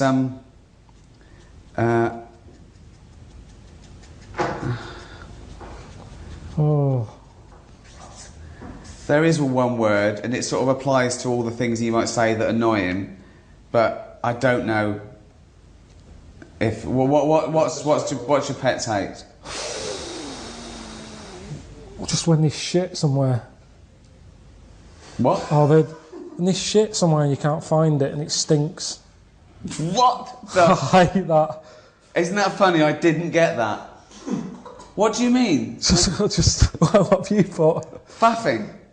Too much faffing. Like, is people always like, you can't do that? You have to phone 5 times. You have to put you on hold. People Oh, you just mean an annoyance. What did you think he meant? He said a pet hate. I thought, right, okay, yeah, I would have said Sorry, faffing. what do you mean? What do you hate about having a pet? When this shit behind the Okay, good night, everyone. Okay. I wouldn't word it like that. I've known him for 10 years, and that surprised me. Hang on, faffing. That fucking surprised me. I'm really sorry about that. Right, faffing. Yeah, faffing. A pet hate. When you're asleep and it licks your bollocks. What? No, all right, I got the wrong end. Yeah, faffing, all right. Yeah. Yeah. Fuck me. That's great. Cheers. It's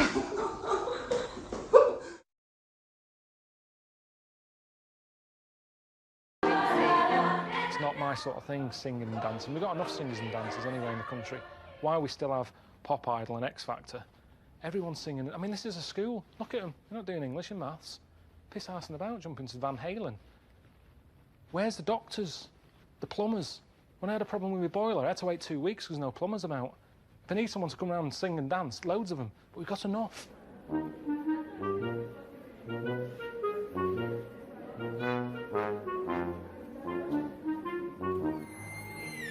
I haven't got a taste for it, honestly. This isn't like a big life-changing moment. Oh, Karl's finally found his destiny. I don't want to do this.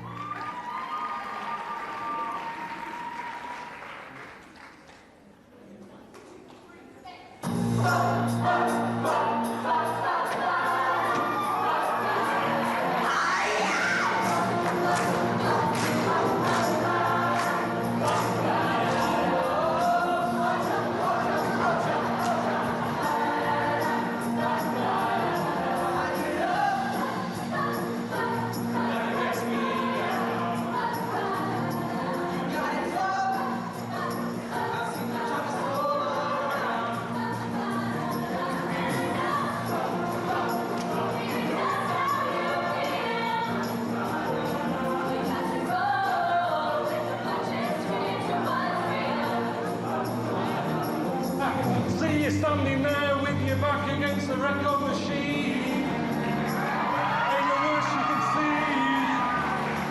Well, you know what I mean? Come on, you might as well jump. Come on, have a jump.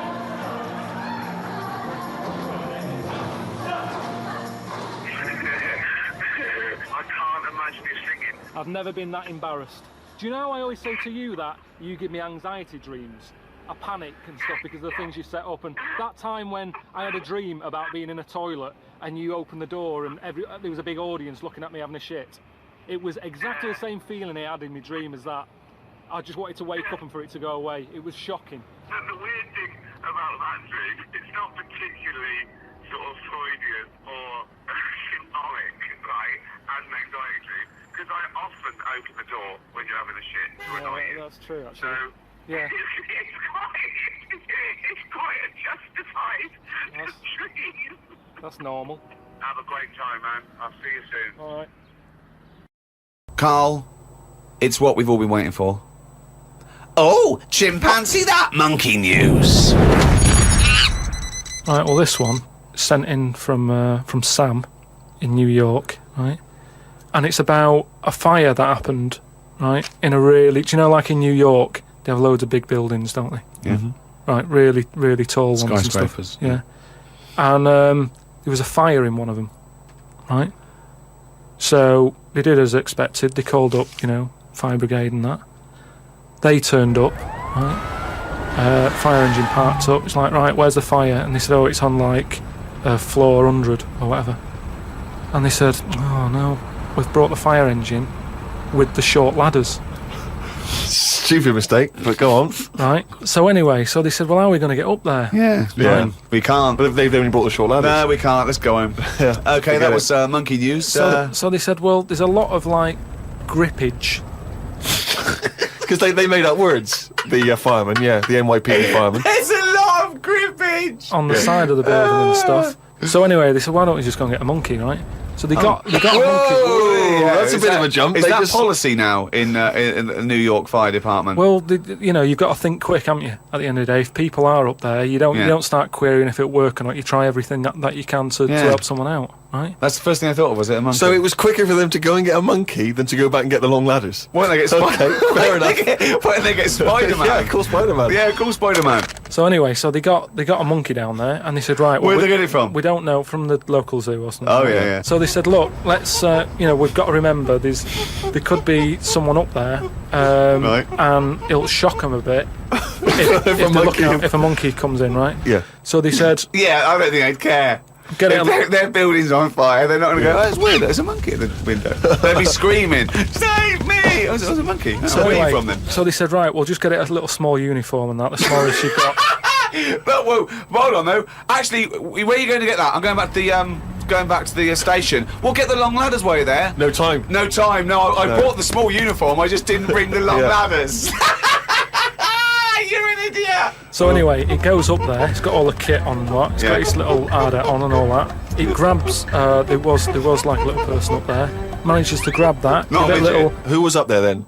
It was just someone that was just the right size for a monkey to be able to rescue, which is handy. Because if it had been anyone else, like a larger person or a family, we'd all been screwed. No, I don't know about the size of it, but it's just the story's saying how like it was quite a big monkey in that it was good at breaking down doors. Oh yeah. It was good at climbing into small spaces and stuff like that. Anyway, but so it's big enough to carry a fully grown man, but small enough to climb through a cat flap. Yeah. Sure. So which is handy. So anyway, it managed to.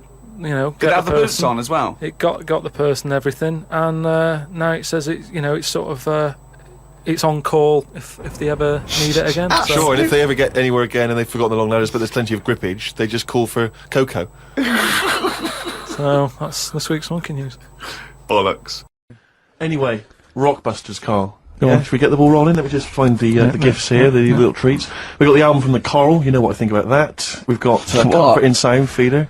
Well, it's just a novelty record, isn't it? Yeah.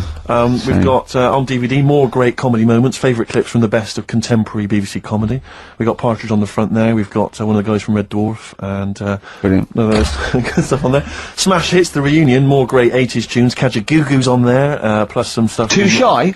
It is Too Shy. Yeah. Actually, let me see if you can guess which one's from Tiffany. Well, yeah, I know it, the only one. I think we're alone now. Yeah, I think we're alone, yeah. Mel and Kim? Respectable? Mm-hmm. Human League?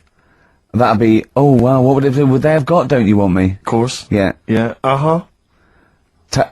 Last Take On Me? Yep, Yeah. well done. Madness? Baggy Trousers. Of course. Kim Wilde? Kids in America? Yeah, so there's just all those treats. If you like a song from an 80s band, it's probably on there. Yeah, okay. Plus we've also got on VHS Graham Norton, some kind of best of compilation from his TV show. So there are the... Hold on, is it the one where he talks to sort of female gay icons and looks at the internet? Because that's my favourite one. Right, there you go, let's do Rockbusters. Right, email only, of course. Yeah. Email in ricky.gervais@xfm.co.uk if you know the answer. Right, first one. Bit of a cryptic clue if you haven't heard it before. Well, not cryptic, go on. What is Carl thinking? If you go into France by boat, I'd get your fags on there because it's a lot cheaper. Imagine Bob Holness. Sorry, we're out of time. Sorry, your minute's up. You've won nothing. I was reading that question out. Sorry, right. so what's the... Well, let's do it again, and I want it to be exactly the same, word perfect. I bet you it will change all over the place. Yeah, he's lost it. Go to France, buy yourself a boat with fags and cheaper. Okay, fingers on the buzzers. You've only got 10 seconds to win the gold run. Okay, first up. Here, I'll tell you what, no, seriously, if you're thinking of going to France, well don't, because go on the ferry, get the fags there, because it's cheaper. Go on. Right, so that one again. If you want to buy some fags, you're going over to France on the boat, get them on there, because you'll save a few quid. BF. BF? Right? BF. Okay. Right, the second one. This little foreign cafe's growing its own steak. This little foreign cafe is growing its own steak? Yeah. This little foreign cafe's growing its own steak. Go on. D. All right. Right? Okay. And the last one, Is that part of it? Hang on. He's the best, isn't he? He's the best. The Jamaican fella might have screamed this on the Titanic. What? The Jamaican fella might have screamed this on the Titanic. Yeah. What's it start with? It's CD, that one. Jamaican fella might have screamed this on the Titanic. Ricky.gervais@xfm.co.uk. So we'll get Rockbusters out of the way. Have we got a winner? Yeah, come on then. See, it worries me that we've had very few entries. I think that even your mental fans aren't getting these, which is really worrying. They must be terrible clues this week. Alright, well... has anyone got them right, Steve? I think there's just one guy, yeah, who I suspect has won in the past. Well, so what? Right, the first one. If you go out of France by boat, you might as well buy your fags when you're on that, because you'll get them a lot cheaper. Brilliant. Right? Yeah. BF. Yeah. Buy it ferry. Right? That's like... What? Buy on ferry. What? Buy on ferry. What's that? Is that a band? What? What is it? I don't know what it is. Brian Ferry. Brian Ferry? What's that got to do with buying on a ferry, though? Just because he's quite close to it. Buy on... buy on ferry. What? Buy on ferry. Sorry, what's your first language? The second one. That's rubbish. That doesn't count. No, Buy on ferry. Brian Ferry, buy on ferry. There's this little foreign cafe. It's growing its own steak. That's Delamitri. The third one. What? Sorry, what? What is that? What is that? Delamitri. Delhi is a little foreign cafe. Yeah. A meat tree and that. A meat tree? A meat tree? What were the initials for that? Just D for that. Just D for that? Yeah. So not DA? So you didn't even give them a chance to get the group? Oh, they got it. Well, no. No, they didn't. Right, it's the end. Go on, right. Go on. Delhi meat tree? Delhi meat tree. One word. D. Or any letter. They're growing their own meat. M's in it. Go on. Okay, so Bayern, I love Bayern Ferry. And Oxymusic was brilliant. I love Oxymusic. Go on. Can I just point out, Rick, that we've David Bowie? Delhi meat tree. Yeah. I don't see why necessarily Aidan, who emailed in, why he doesn't get to win, because he emailed in dire steaks. Seems to me just as valid, as far as I can tell, but Delhi meat tree it is. And the last one, if there was a Jamaican fella on the Titanic... I'm looking forward to this. With a little bit of fear. Jamaican fella, if he was on the Titanic, he probably would have screamed this. Yeah. That's Christ de Burgh.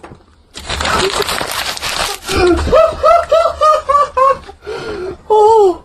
I don't know what to do. Stunning. So who's the winner? I'm not going to give it to anyone. I just don't... Sorry, what's the Jamaican bit got to do with it? It's the D. Just Christ de Burgh. Say it again? No, I think they've worked it out now. What do I say again? Christ de Burgh. And who's that? What? Who's that? Who's what? Who's Christ de Burgh? Chris de Burgh.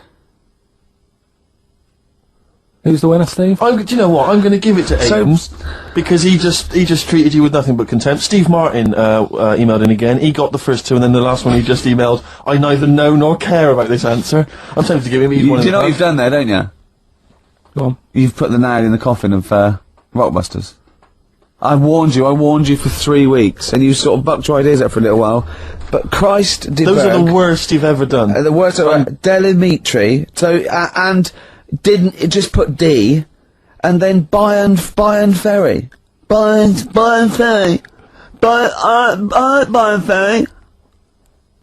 So, animal rights is a hot topic. It's a big issue.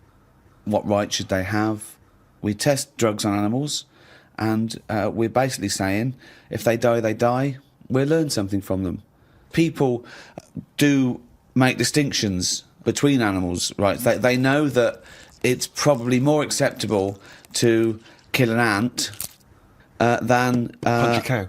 Yeah, exactly. I told you, didn't I, about my dad's mate who had a monkey and he had to thump it. What? Well, there's two things there. One, why did he have a monkey? Two, what sort of discipline is thumping a monkey? What was the monkey doing? He was annoying his wife a lot and sort of, pinching her arse and stuff like that. Right, No, right. that's Wait not a minute. true. We've It's not never heard true. this before. How have we had all these years No, of I'm sure monkeys I and we've told you never about heard this it ages before? ago. Your dad had a mate who had a monkey? Yeah, I'm sure I told you. Why did he have a monkey? Just for a laugh? Well, it was back in the day when people did. They all had like odd sort of pets and that, didn't they? In like about 68. Oh, In 1968, when everyone had a monkey. But he had to thump it. Now, the weird thing is... No, that's weird enough. Is this is all the story? This is the entire story? No. You've got all the information you've got is he had a monkey and he had to thump it? Yeah, my dad told me about it. When he found out that I was into monkeys, he said, oh, Benny thumped one. And... Benny thumped one. Oh, my son's into natural history, particularly simian variety. I've got an interesting fact for you, Carl. Sit down. What is it, Peter? Benny thumped one. Brilliant. But what was interesting is the way that people are thumping other people all the time. No one bats an eyelid. Thump a monkey. People go, you thumped a monkey. Yes, they do. They do go, you thumped a monkey. So that's what's weird, isn't it? But this chimp doesn't want to be caged and kept in a fucking council house in Manchester. No, it was quite happy. And if It it wants to wasn't live like a happy. human... I mean, in the 70s... there were all the teabag adverts and all that, and they were loving that. No, they then weren't people loving it. interfere. People go, that's unfair. Now they're in like a cage in a zoo. You go, it was better when I was pushing a piano up the stairs. They weren't really. They weren't actual delivery men. They weren't really sitting down and having a cup of tea. It wasn't a documentary. A week in the life of the monkey delivery men. I love that. Chimps in a zoo now going. Okay, now at least we were free. Remember when we used to drive a van? And we're on 58 quid a week. Yeah. They're not meant to be kept in a house in Manchester. Cruel to keep a person in a house in Manchester, so it's fucking cruel to keep a monkey. For people who don't know, we used to work at a radio station together. Ricky and I used to host a radio show, and we needed someone to press all the buttons, play all the records, and they gave us this guy, Karl Pilkington, who was a professional, apparently. Had a proper job back then, yeah. Proper job. I like it when Carl's stupidity is mixed with arrogance. At one point, I was talking about evolution. He went, yeah, I've got the gist of it. I went, go on. He went, I know it went germ, fish, mermaid, man. Yeah. Roughly. Roughly. So roughly. I'm just saying that's kind of if you had to draw it, you could draw it. At what point with the mermaid? No, but when yeah. When does the mermaid half feature? Person, isn't it? No, there was never a mermaid. Yes, I know. What do you mean? It's just a simpler way of looking at it, isn't it? So you'd teach that in schools. If someone said, well, tell me about evolution, you'd go germ turned into a fish, which turned into a mermaid, which turned into a man. Get the kids interested. And as they get older, they'll find out that isn't the case, but interest them. Interest kids. That's the best thing you can do with kids. What, just Make lie to them? Yeah. Well, they lie to them anyway. Kids are always being lied to. You're a father. Carl, where did we come from?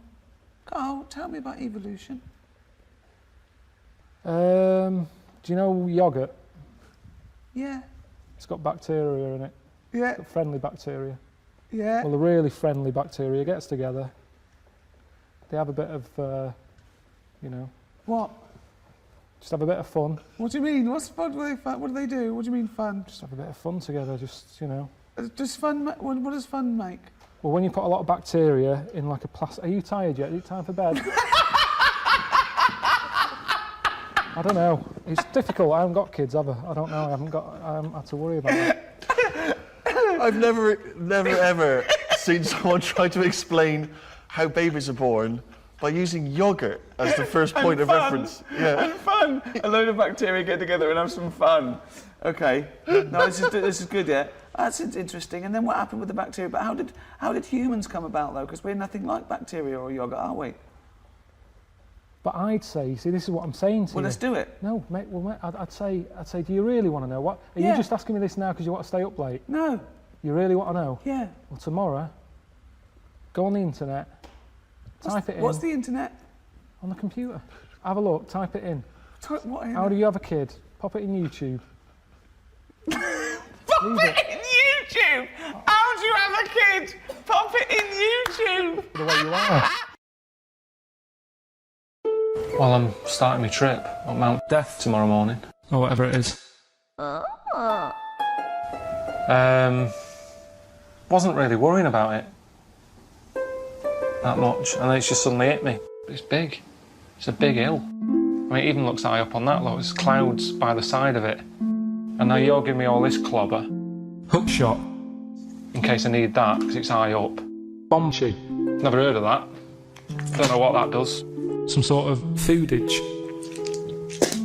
When I left home, that's what I brought, a bit of walnut. I thought a nice stroll, some chocolate, enjoy the view.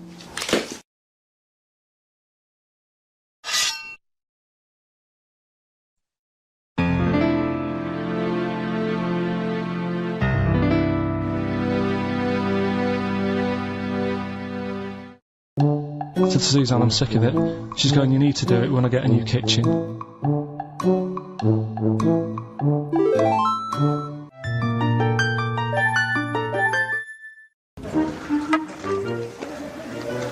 We're at the beginning now. Track's not that bad, is it? Pretty flat. A bit harder now, isn't it?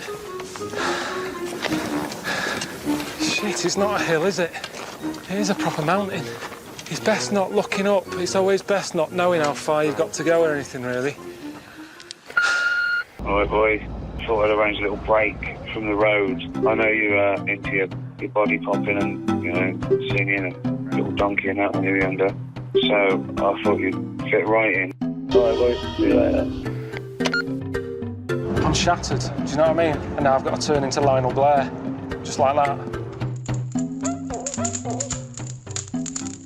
Right, get a load with this.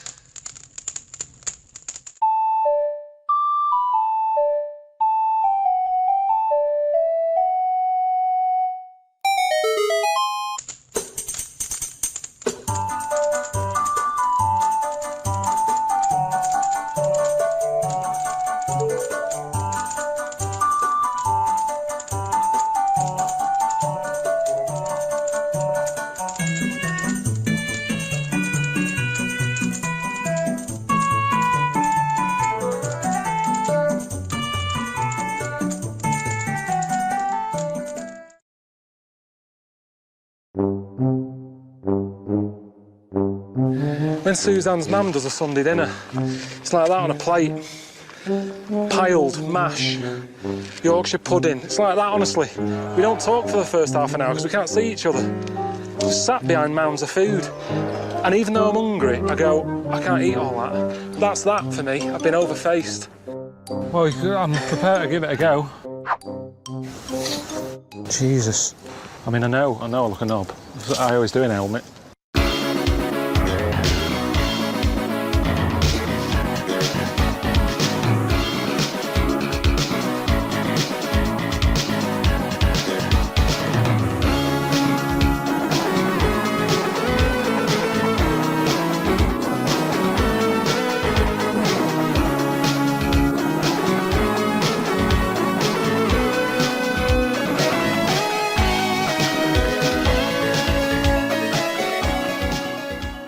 I wonder if it's these shoes. Biggest thing, second biggest thing on the planet. Yeah, there's a fact for you if you want it to look good. What's the biggest thing? Elephant, isn't it? Second, that's it is. Why do you question everything? I know some facts. I think you've been whale watching on this series. I've always thought it'd be handy having a volcano close to hand. just to get rid of, you know, old mattresses, old chest of drawers you don't want. It's a pain in the arse at home, isn't it, when you've got to call the council 25 quid a time. Chuck it in that big hole. I'd love that at home. Some sort of big burning hole that you just chuck stuff in. Is it good luck to throw anything in? You're not allowed? What's the point in having it then? Okay, now. I'm not that happy being this close. Bloody hell. The size of that. What is that doing there? Right, that's hot now. That's mental. Oh, chimpanzee that, Monkey News Extra. Okay. Right, another phrase. We've been talking about phrases today. Yeah, we have, Don't teach yeah. your granny when she's shaving. Yeah. Don't teach your granny to suck eggs. Yeah. Don't look a horse in the mouth. Yeah. Don't let the chimpanzee the jaw if you're chucking your cock in. Familiar with the phrase monkey business? No, never heard that one before, Carl. That's brilliant. Right, well, it came about. This has been emailed in and I haven't really had a chance to look at it, so I'm just weighing it up now. Yeah. This is the biggest shambles on air, isn't it? Really? Oh, I'm ashamed of it. I mean, what was Dr. Fox? Dr. Fox must have been really polite. He must have been thinking, I don't know how to put this. He must have wanted to scream and go, you shouldn't be in the radio authority. My parents listen online, I can't look them in the eye. Right, I think I've weighed it up. Long time ago, right? Yeah. In the, olden days, yeah. In Go the Amazon jungle. Yeah. Right? Yeah. Little family of monkeys in there. Mm-hmm. Right? Having a good life. Cool. Right? Didn't have any predators in there. Right? So, they were loving it. Yeah. They had a load of food around them, they had loads of banana trees. Yeah. Right? No, I don't think so. No, they do. Sorry, yeah. Everything's going great, so they're happy in that. They go to bed. Okay. Wake up in the morning, load of bananas gone. Ooh, hang on, interesting. Hold on, wait a minute. So... Either your dad's been around, or... This isn't the great Amazon banana robbery, is it? So anyway, turns out it was another load of monkeys from another part of the island, from the rough bit. From the rough bit! I love it! They went into a middle class area. Oh, they're the ones with the earrings and the leather jackets. Oh, that is brilliant! From a rough part of the island. So the monkeys thought, well, there's no point getting into a fight with them because they're harder than we are. Yeah. Yeah. Of course, and they carry chains. So... I love all this conjecture! They got flip knives and tattoos. Yeah, go on. So basically, they said, let's do some business with the bananas. Let's do some business with the bananas. Shit! What are you talking about? Oh, Christ! Right, calm down, we haven't got much time left. Oh, God! What do you mean they said it? Forget it. No! Don't forget it! Carl, do not press that! Switch the record off. Switch the record off. Christ. Switch the record off, Carl. What are you talking about? What did they do? Oh. Let's do business with the bananas. Yeah. So they said, well, rather than them coming robbing them, we'll flog them. So that put a stop to it then. The monkeys came. They didn't have money. They said, give us some bananas. And it says so what, they exchange bananas for bananas? For berries and nuts. So that's where the phrase monkey business comes from. Little business to set up. Right, there, God. That's the end of that as well. So that's the end. That is a shame. That's the end of Rockbusters and Monkey News. Well done. You've done it in one show.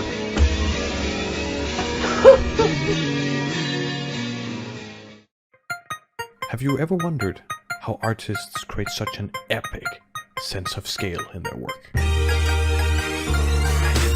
Hello there. In this video we're going to explore how artists create a sense of scale, how we can use those principles, and share some common pitfalls at the end of the video.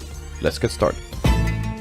The very first principle is contrast of size. When starting out your piece, there are some really fundamental and abstract elements that trick our brain into seeing scale. If we have a plain old cube with no relation to anything, we don't have a very strong idea of how big it is. But most of us might say that's, you know, it's in human scale, maybe a bit smaller, maybe 0.5 meter to 1.5 meters. But if we put a smaller object next to our cube, then suddenly we start feeling a sense of scale. Not exactly in measurable units, but we do feel that the original cube is larger somehow. This technique of contrast or comparison is super common in art. Simply contrasting something smaller with something larger helps us see how big it is. Like in this piece from Ethan where we see Drake contrasted against the massive head-like ruins. Or in this shot from Quentin with the tiny boat contrasting the massive ruins in the background. How small these objects are in frame really underline the scale of the ruins. The second principle has to do with how we experience the world as humans. Let's look at camera angles. Seeing our setup from 3 different camera angles, we can see the effect it's having on our perception and understanding of the scale. Number 1 has a pretty neutral camera angle and it makes our cube feel within human scale, however it's still hard to tell.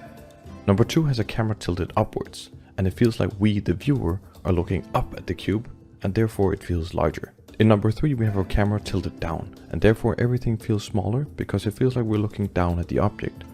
But this angle could also give us a better sense of the scale as we're getting more of an overview, but it doesn't give us the same grandiosity we're seeing in number 2. In this piece we get an epic sense of scale and we can really feel how the upwards angle makes us look up so we can fully see the towering heights. In this painting from Flora we are looking down at everything, so everything feels smaller, but it does show a great sense of depth which can show massive scale even though we're looking down, so the principles can be applied differently here. There's a third angle I would like to mention. I call it the satellite. This camera angle involves a lens with a high millimeter or a long focal length. It typically flattens out the image a bit, however it has a feeling that we the observer is quite far away, like on a plane or in outer space. And the understanding of scale has a slightly delayed comprehension. At first we might look at this piece in the top and think, oh, humans could be here, but then we see the floating ships around it and we get a much better understanding of the scale. And we can truly tell how massive it is. So working with the camera can be a great addition to visualizing your epic scale. I'm also building a piece on the side here and I will have the viewer looking upwards to really feel the scale. The third principle is composition. In this piece by Raymond we see a massive creature walking through the jungle. For us, the creature is in full view and we can see it all. And it helps us understand the creature's exact scale to the world, and we can tell that it's massive. This type of composition makes the scale of the creature very clear, and it gives us the ability to relate the subject matter to its surroundings easily. But we can also obscure the subject and leave out selected parts to let the observer's mind run wild, creating a deliberate crop of our image. Because when we can't see the full scale of an object, the viewer can imagine it much larger than it really is, implying a sort of vastness, which we can see in effect on this massive rusty ship hull in the background. And there's a secondary effect. We might feel that the subject is so big that it can't even fit into the frame. I think I will apply something similar to my piece, so I will extend my subject up and create sort of the crop to imply vastness. The fourth principle is super interesting. We're talking about proportions. If we look at this piece by Oliver, we are met by these towering structures and their tapered upper halves that turn into spires. This tapering serves 2 purposes. Physically and constructionally, it is easier and more stable to reduce weight over time, which you know if you've stacked cards before. But it also creates a trick of perspective. Tapered structures makes us believe that they are much taller than they are, because how it is emulating the effects of perspective. This was a common technique while building the early skyscrapers, like the Chrysler and Empire State Building. This principle also counts for organisms. Because of what is known as the square cube law, which in basic terms means if you double the height of an organism, you usually have to quadruple the weight. So the physics applied change, and therefore bone density and so on can no longer keep up unless you compensate somehow. This is quite clearly seen in something like Attack on Titan, on the Colossal Titan. We can see they have designed it with massive column legs, thinned out arms, and made a tiny head, all to emphasize the forces that are at play on this massive body. Another place we can see this in effect is on the giants from Game of Thrones. Here we can see the proportional differences between our giant and tiny Tormund. It's okay, we still love you. I know that. On top, the sometimes silly proportions of the T-Rex's human-sized arms actually help to underline and frame the creature's actual scale. There's no one way to make your creature, but overall to make your creature feel larger, think of how you can balance out its features to match the physics and help sell the creature. Well, I will for sure create a few tapered towers around my main structure and taper the main one a little bit. The fifth principle is a tricky one. I call it relative scale. In this piece by Paul, we see a flying carrier ship, and we also see tiny people in yellow jackets. Looking around the ship, we see objects that are made to fit human scale, like the railing on the ship sides. The human eye is quite sensitive to scale, so when objects that we expect to have a certain height, but doesn't, we lose our sense of scale. So everything in this scene, like window heights, cockpit sizes and doorways, will have to be within a relative scale. Windows can be many different sizes, however the details around the windows can be tricky. If you imagine a window set in a building with a cross, if you simply took the same window and scaled it up, that wouldn't feel quite right, because we would assume that the frames around the windows would be the same to line up architecturally. So instead we want to do something like this. Staying consistent can sometimes really make or break the scale of your image. Well, I better scale in those windows a bit. Ah, much better. The sixth principle is great fun. Repetition. Repetition is one of those principles that are just fun and easy to implement, and they always help show the scale very well. Take this illustration made by Martin here. The massive column-like structures don't quite look like anything we have here on Earth, and most certainly this scale is beyond human capabilities as of now. But by repeating the massive structures between the clouds, we can so easily tell that we're dealing with massive constructions. This example is also great as it really underlines how massive these trees really are. Using repetition here is quite neat because we do have trees that look similar to these, so we could confuse the scale at first glance, but seeing them repeated like this shows us how they're towering over the grasslands. You can also have supporting elements repeated around the subject to show scale. I in particular like this illustration from Connor and how it shows depth and scale through the train track bridges. The repeated arches really help sell the perspective for the scene. Well, I might as well duplicate a few structures around and sell the scale of my piece. Texture and detail. The seventh principle. This principle relates to relative scale a little bit. Quite often when you need to make something large, it is just more likely it will have more detail on it. So adding detail and texture can help emphasize the size. A great example is Barad-dûr from Lord of the Rings. This massive tower applies a great assortment of varied shapes and sizes to the structure, truly making it feel epic and huge. This technique is quite often used in science fiction, and artists have given this kind of detail the name greeble. And adding all this greeble detail really emphasizes the perceived scale on this famous Star Destroyer. And even though your object might be built smooth, adding breakups to imply a more realistic building process can really sell the scale, like here on the Death Star. Another idea of texture is that larger objects tends towards being more rough than smaller objects. By this I mean that it's just more common to see larger things become more rough because the slight imperfections are more difficult to manage, which is shown quite clearly on these skyscraper windows.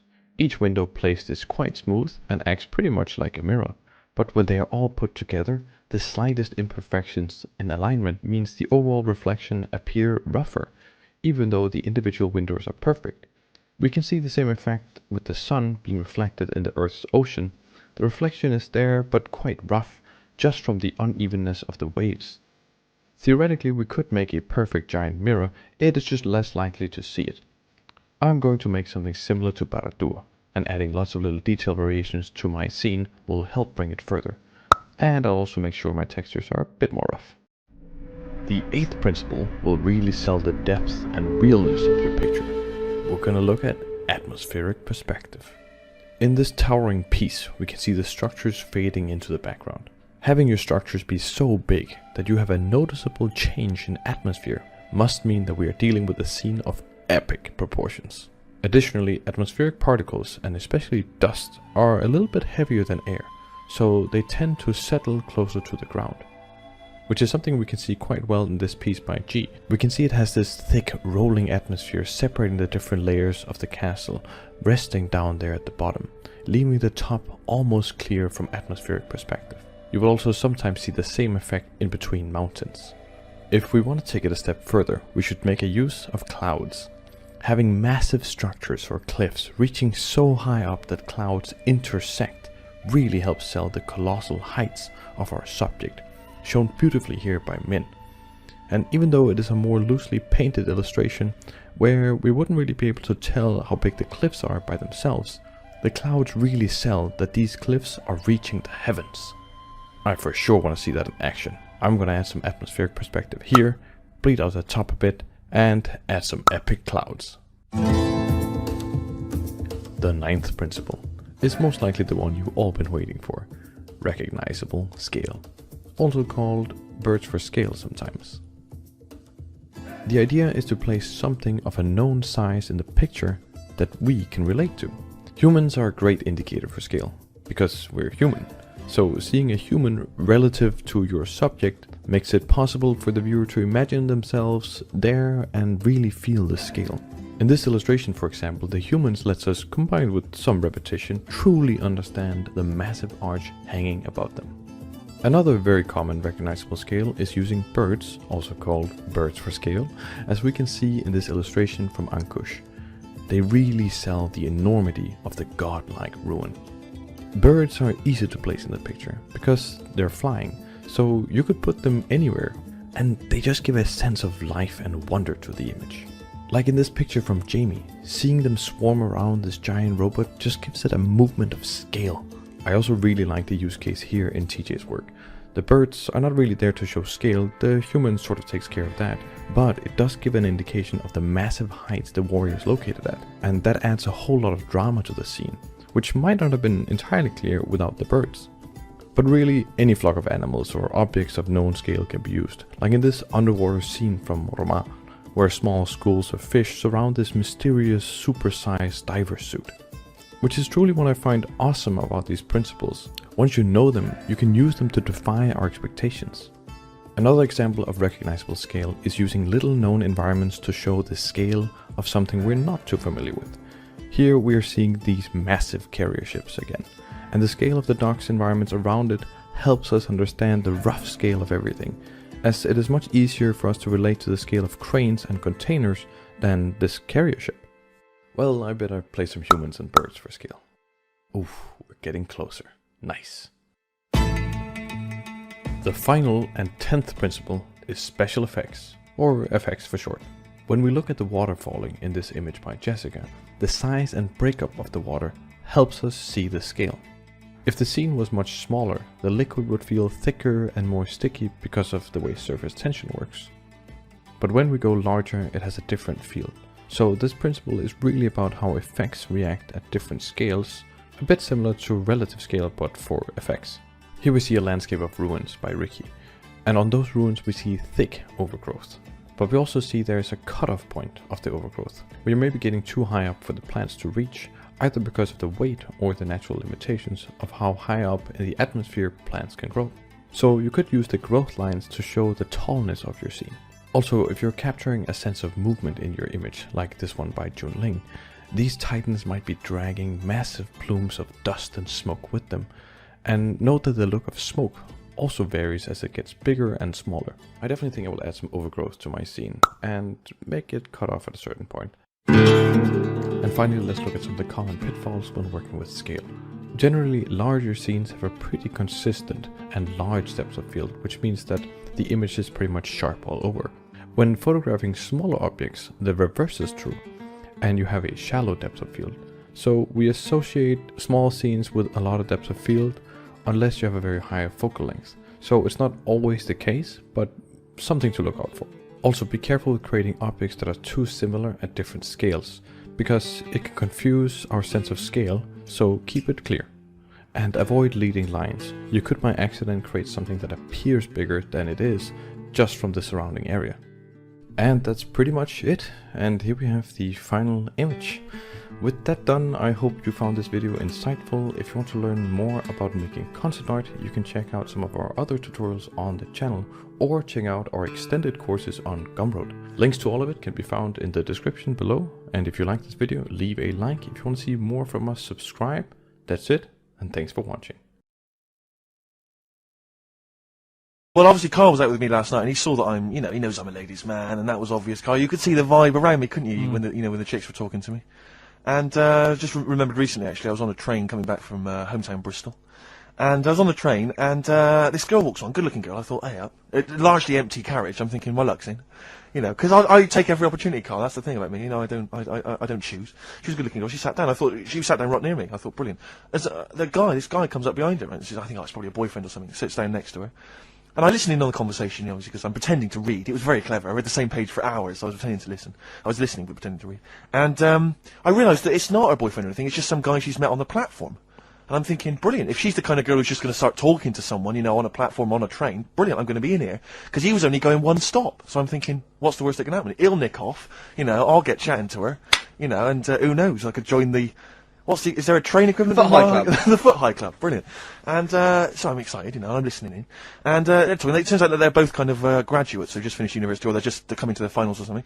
And they're chatting away, and he's making a couple of witticisms, and she's kind of tittering at his jokes. I'm thinking, well, I'll tell you this, if she's laughing at this kind of material, I am going to blow her away, with my kind of anecdotes and wry observations, Yeah. It was weak stuff, I got to be honest. Really? He was coming out with nothing. He was running on empty, as far as I'm concerned. Yeah. And she was loving it. So I'm thinking, brilliant, I'm going to be right in here. And then they get moving on to higher brow things, and I think she was going to study kind of Marxism or something like that, or communism, something. And she was asking him, by way of conversation, she was asking him what he knew about Marxism, And he was fumbling for his vague knowledge of it that he had in his life. Yeah. And I'm just sat there thinking, come on, love, in any given capitalist environment, the proletariat will revolt against their oppression by the bourgeoisie, and after a brief period of socialist rule, emerges a classist society governed by community cooperation. Well, if that sort of talk wouldn't get a woman hot, I don't Come know. on, I don't Rick. know what you'd use then. If Marx and Engels is not going to get a woman sweaty down below, then nothing is. No. Then my name is You're not just Steve biding Merchant. your time. Yeah? Exactly. I'm just yeah. going to go in for the kill any Yeah, minute. yeah. So anyway, it comes to his stop, right? He gets off. I'm thinking this is a piece of cake, and he gets off, and off he goes. He walks off, and I'm thinking brilliant. And I thought, I'll wait. I'll wait till the train's pulled away. I'm not going to leap in straight away. No. And he comes back along the carriage, and I'm thinking, hang on a minute. He goes, listen, do you mind if I give you my email address, right? And if you want to get in touch, email me. I'm thinking, come on, you loser, get off now. Save your face, please, before it's too embarrassing. She accepts the email address because she obviously doesn't want to hurt his feelings, whatever. I'm thinking, fair enough. She's a good woman. I'm liking her. I'm loving her. I'm thinking that's my kind of girl. So anyway, he gets off. I'm sat there, the train pulls away. I'm thinking, I'll wait a few minutes, I'll just, give it some time. Her phone rings. It's her friend on the phone. And she starts saying it, and I was listening in, and she was going, just met a guy on the train. I'm thinking, that's true enough. She goes, he was a good-looking guy. I thought, you're having a laugh, love. To be honest. Because I was looking at him, and she said to her friend, he looks a bit like tennis player Boris Becker. I thought, you should be so lucky, frankly, because I saw him. He had awful facial hair, if that's what makes him look like Boris Becker. Terrible little goatee beard. It was laughable. I thought, I don't know. And then she goes to think, and she's like, I met him, we got chatting and stuff, and she was going, it's not often that you meet someone, generally in life, who's, kind of thoughtful and intelligent and funny. I thought to myself, I'm not even going to waste my time with you, love. Frankly, if that's what you thought of him. You just walked away. And I'll be honest with you, I didn't even bother talking to her. No, you were just I didn't even above waste it. my time with her. If she thinks that bloke is not If only she thought great he was looking, funny, but great funny looking- and intelligent, and she got on well, and he was polite, and it was a chance meeting, and he thought, and she thought that you were like a freaky looking dork who didn't even have the nerve to If speak. that is what if that's she what was she thinking, thinks, then then I she's don't want to know it. I couldn't. You walked away, and good luck to you. And I have my dignity intact. Yes, and she's nothing.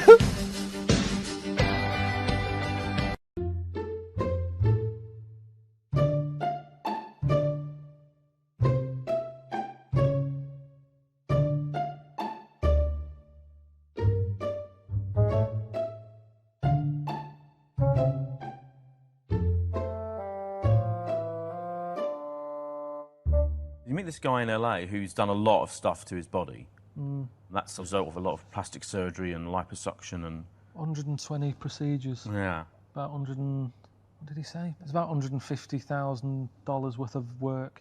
I'm quite impressed with the fact that you don't care. You're happy to stand there posing with your top off And let's face it, you haven't got the best body known to man. It's not a bad one. No, it's fine. It works. Yeah. But I understand that any women watching this wouldn't go, oh, look at him. But that's the reality, isn't it? That's what most people look like. Yeah, absolutely, yeah. So I don't know what's happened where they think that's normal on the left. All that, all them bits, they're all implants. He's got the bits in his pecs, on the back of his arms, he's had stuff put in there. Yeah. And I was like, that can't be comfy. No. Have you sort of laid on Brighton Beach? Yeah.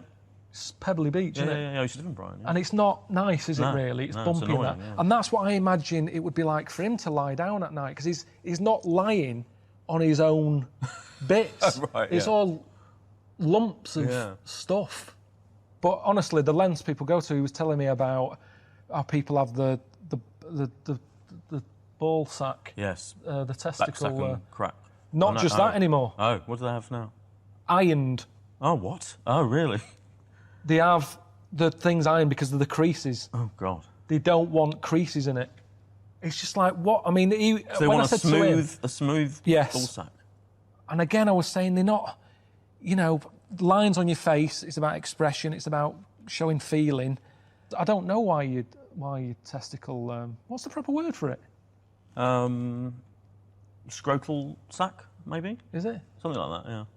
The scrotal it's your sack. scrotum, isn't it? Your scrotum. Yeah. It's got wrinkly, lines on it. Yeah. What's that? I mean, they're not worry lines, are they? No.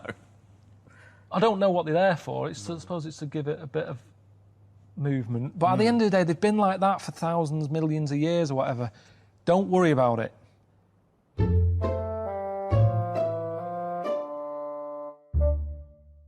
Do you go to the toilet in front of each other?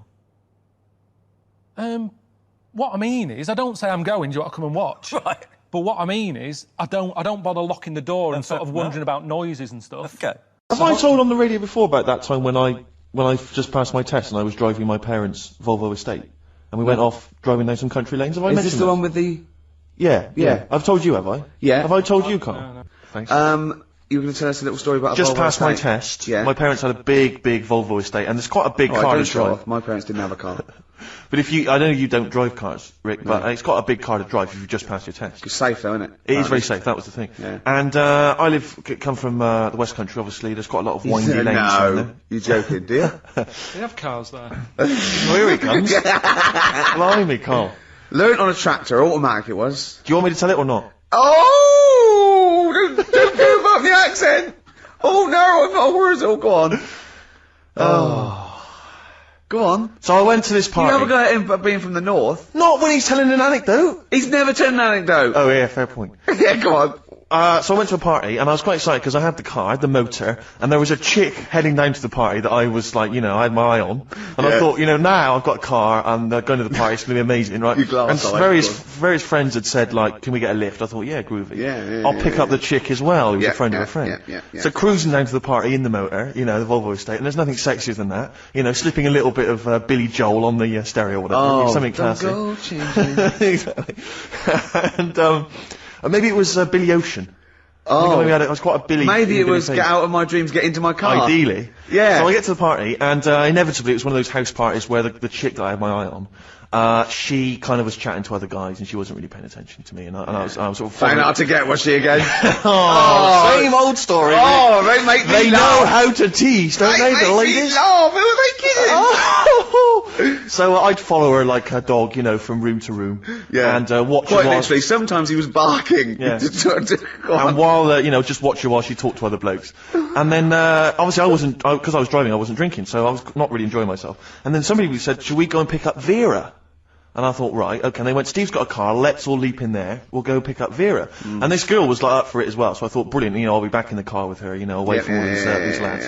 One guy she had her eye on, he came as well, I was a little bit annoyed. Yeah. But anyway, he was in the car, so I'm driving down these country lanes, just driving along, and they're directing me, they're saying, go left here, go right. And then suddenly we stop, and he goes, one of them goes, just drive into that field, this pitch black field, right? And I'm sort of, well, it is my parents' car. Just drive in the field, Steve. I'm thinking, well, I don't want to, like, not seem like I'm a hard, cool, crazy kind of guy, because the chick's in the car. So drove the car into the field. They all leapt out, started running off into the darkness, shouting, Vera, Vera, Vera, where are you? So I'm just sort of sat there in the car, waiting. Wasn't Vera Lynn, was it? Because she likes to hide in fields. Bizarrely, it wasn't. Right. It was just, I was just left in the car on my own with Billy Ocean, and suddenly, out of the darkness, they come back holding a Vietnamese pot-bellied pig that they had stole from a nearby farm, and they knew that the pig was called Vera because someone knew the farmer or something. Anyway, so they got this pig. So now they're going, "Oh, put the pig in the back of the car. We'll take it back to the party. It'll be hilarious."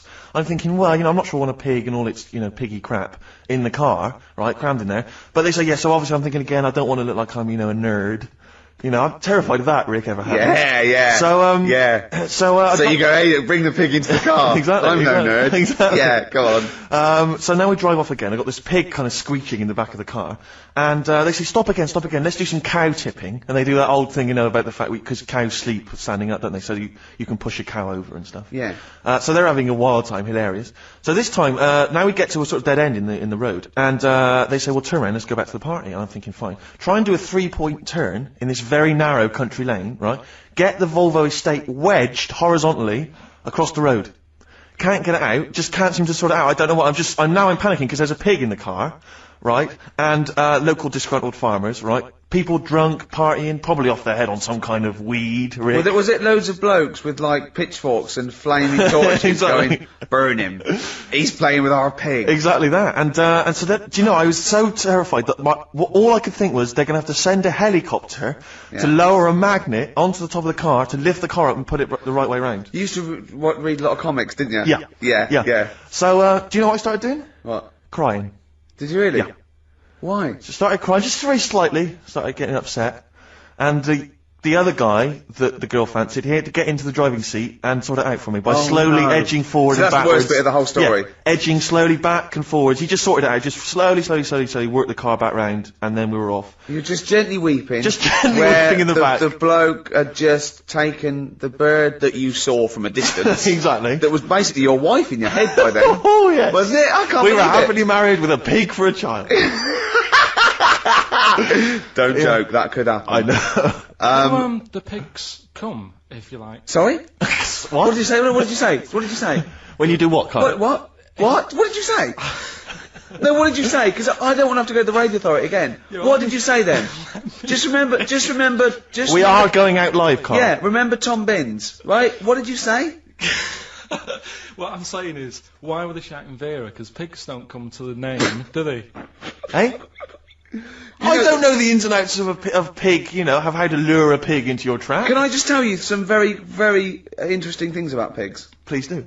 Right. One, everyone knows they have a corkscrew-shaped penis, right? A corkscrew-shaped penis. That's the tail, isn't it? Two, they can't look up. They can't put their head back and look up, right? Three, they can have a 30-minute orgasm. Rick, is it only pigs that have got a corkscrew-shaped penis? No, and landlords. Okay. Very handy. Right.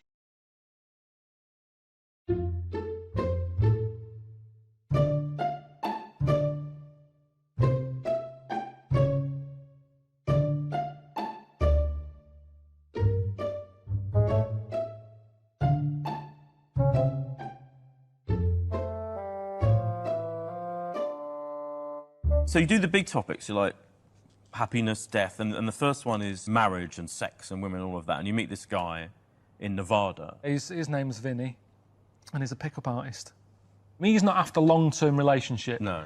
He's after, that every night. But for me, that seems like a nightmare for me. I've never been like that. If you hadn't met Suzanne at that moment, and you had been like this bloke and needing advice about how to meet women? I'd rather not bother. No. It's too much effort. And I think as soon as you've got to put a lot of effort in, I think what's the point? I think you've got to be really at ease. I mean, I've been with Suzanne for 20 years, and some would say, we've got a bit too lackadaisical. Yeah. Leaving the toilet door open, or, there's just nothing there. We know each other that well. Do you go to the toilet in front of each other? What I mean is, I don't say I'm going, do you want to come and watch? Right. But what I mean is, I don't bother locking the door and sort of wondering about noises and stuff. Okay. Because we've been together for ages, Right. and we know that's what goes on. Right. I want to read out this bit. In the next page, where you're still talking about this guy, you say, don't get me wrong, the sex thing, it's all right, but I'm not a great believer in going at it all night. Get it done, go to sleep, it's not something you should drag out. I think everything needs to have an end, and if the end seems far away, I never watched Lost for the same reason. Sopranos box set, I really like it, but it's massive. You can have too much. So I'd say do it more often, but quicker. And whenever I go to bed, it's normally because I'm knackered. Do you know what I mean? Yeah. By the time I get up there, and we've got a cat now, so that delays things anyway. So even if it was like, oh, maybe tonight's the night, by the time you've got the cat out and locked up and, you know, we've moved into a house, so there's more doors to check. By the time, and more floors, we're not in a flat, we've got stairs. So by the time you get upstairs, I'm out of breath anyway now. And it's kind of like, oh, right, see you tomorrow, I'm shattered.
I think I follow science more than you do. You watch all your Soprano box sets and all that lot.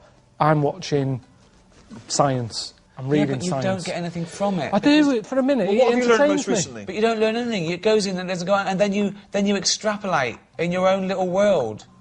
A bit of knowledge is better than none. You don't know. I have. What? What's the most recent piece of scientific information you've discovered? There was some scientist on the radio saying that I might not be bald, I've just got very fine hair. Was he referring specifically to No, you? he just was saying any bald men listening. New science shows this. Oh, all right, that's good. Bit of science. I heard there's a load of birds in America that's just died. No one knows. That's a bit mysterious. There's no answer to that one. There's Well, just there like is. 500 There is an birds. answer to it. What's that then? We don't know yet. Yeah, but that's To say that we don't... But that's the best bit of science, I think. The bit when you go, oh, what was that? When you go, oh, they flew into a big window, you go, oh, boring. I like that bit of it. I like the bit of, can we make this kid with no legs walk? Don't know. Give it a go. Yeah, we have. Oh, a bit boring. It's the bit, So it's the you'd rather working that on kid it. didn't walk? I like the bit when he's dragging himself about and you're going, will we do it? Will we ever make this boy walk? That's not science!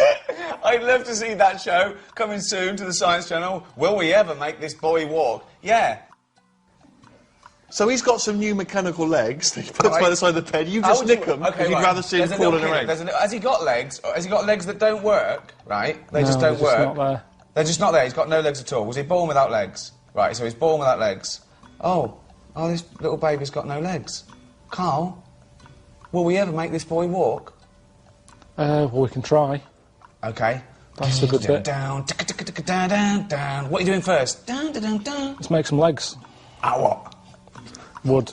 Wooden legs. 2011. Give him wooden legs. What wood are you using? Something that's not too heavy. Only a bit of MDF. Right, okay. Right. What do you do? How do you make the legs? Just sort of say, right, how tall do you want to be? I want to be about 5 foot. Right, okay, we need a 2.5 foot leg. Right. Make them. You're still going with wooden legs. Can I just convince you to look at some other materials? No, we haven't got time. We've got wooden He's legs. got no legs and he's moaning. What do you mean you don't want wood? You haven't got anything down there. Selfish. Just brought out the real him. Okay, right, okay. Mr. Pilkington, thank you for saying you'll never go at wooden legs, but I'm just worried about, like, well, rotting and woodworm and... Preservatives. Sorry? It's fine. Just preserve them twice a year. Right, It'll be fine. right. How rotting legs? Well, You haven't got any at the moment, so which is better, little Billy? What do you want, rotting legs or no legs? Well, Because there's other kids out there sort of rubbishing about on their arse who'd love these little wooden legs. What do you want? And that's how it should Wooden be. legs. Right then. Okay. This is not science, this is Pinocchio.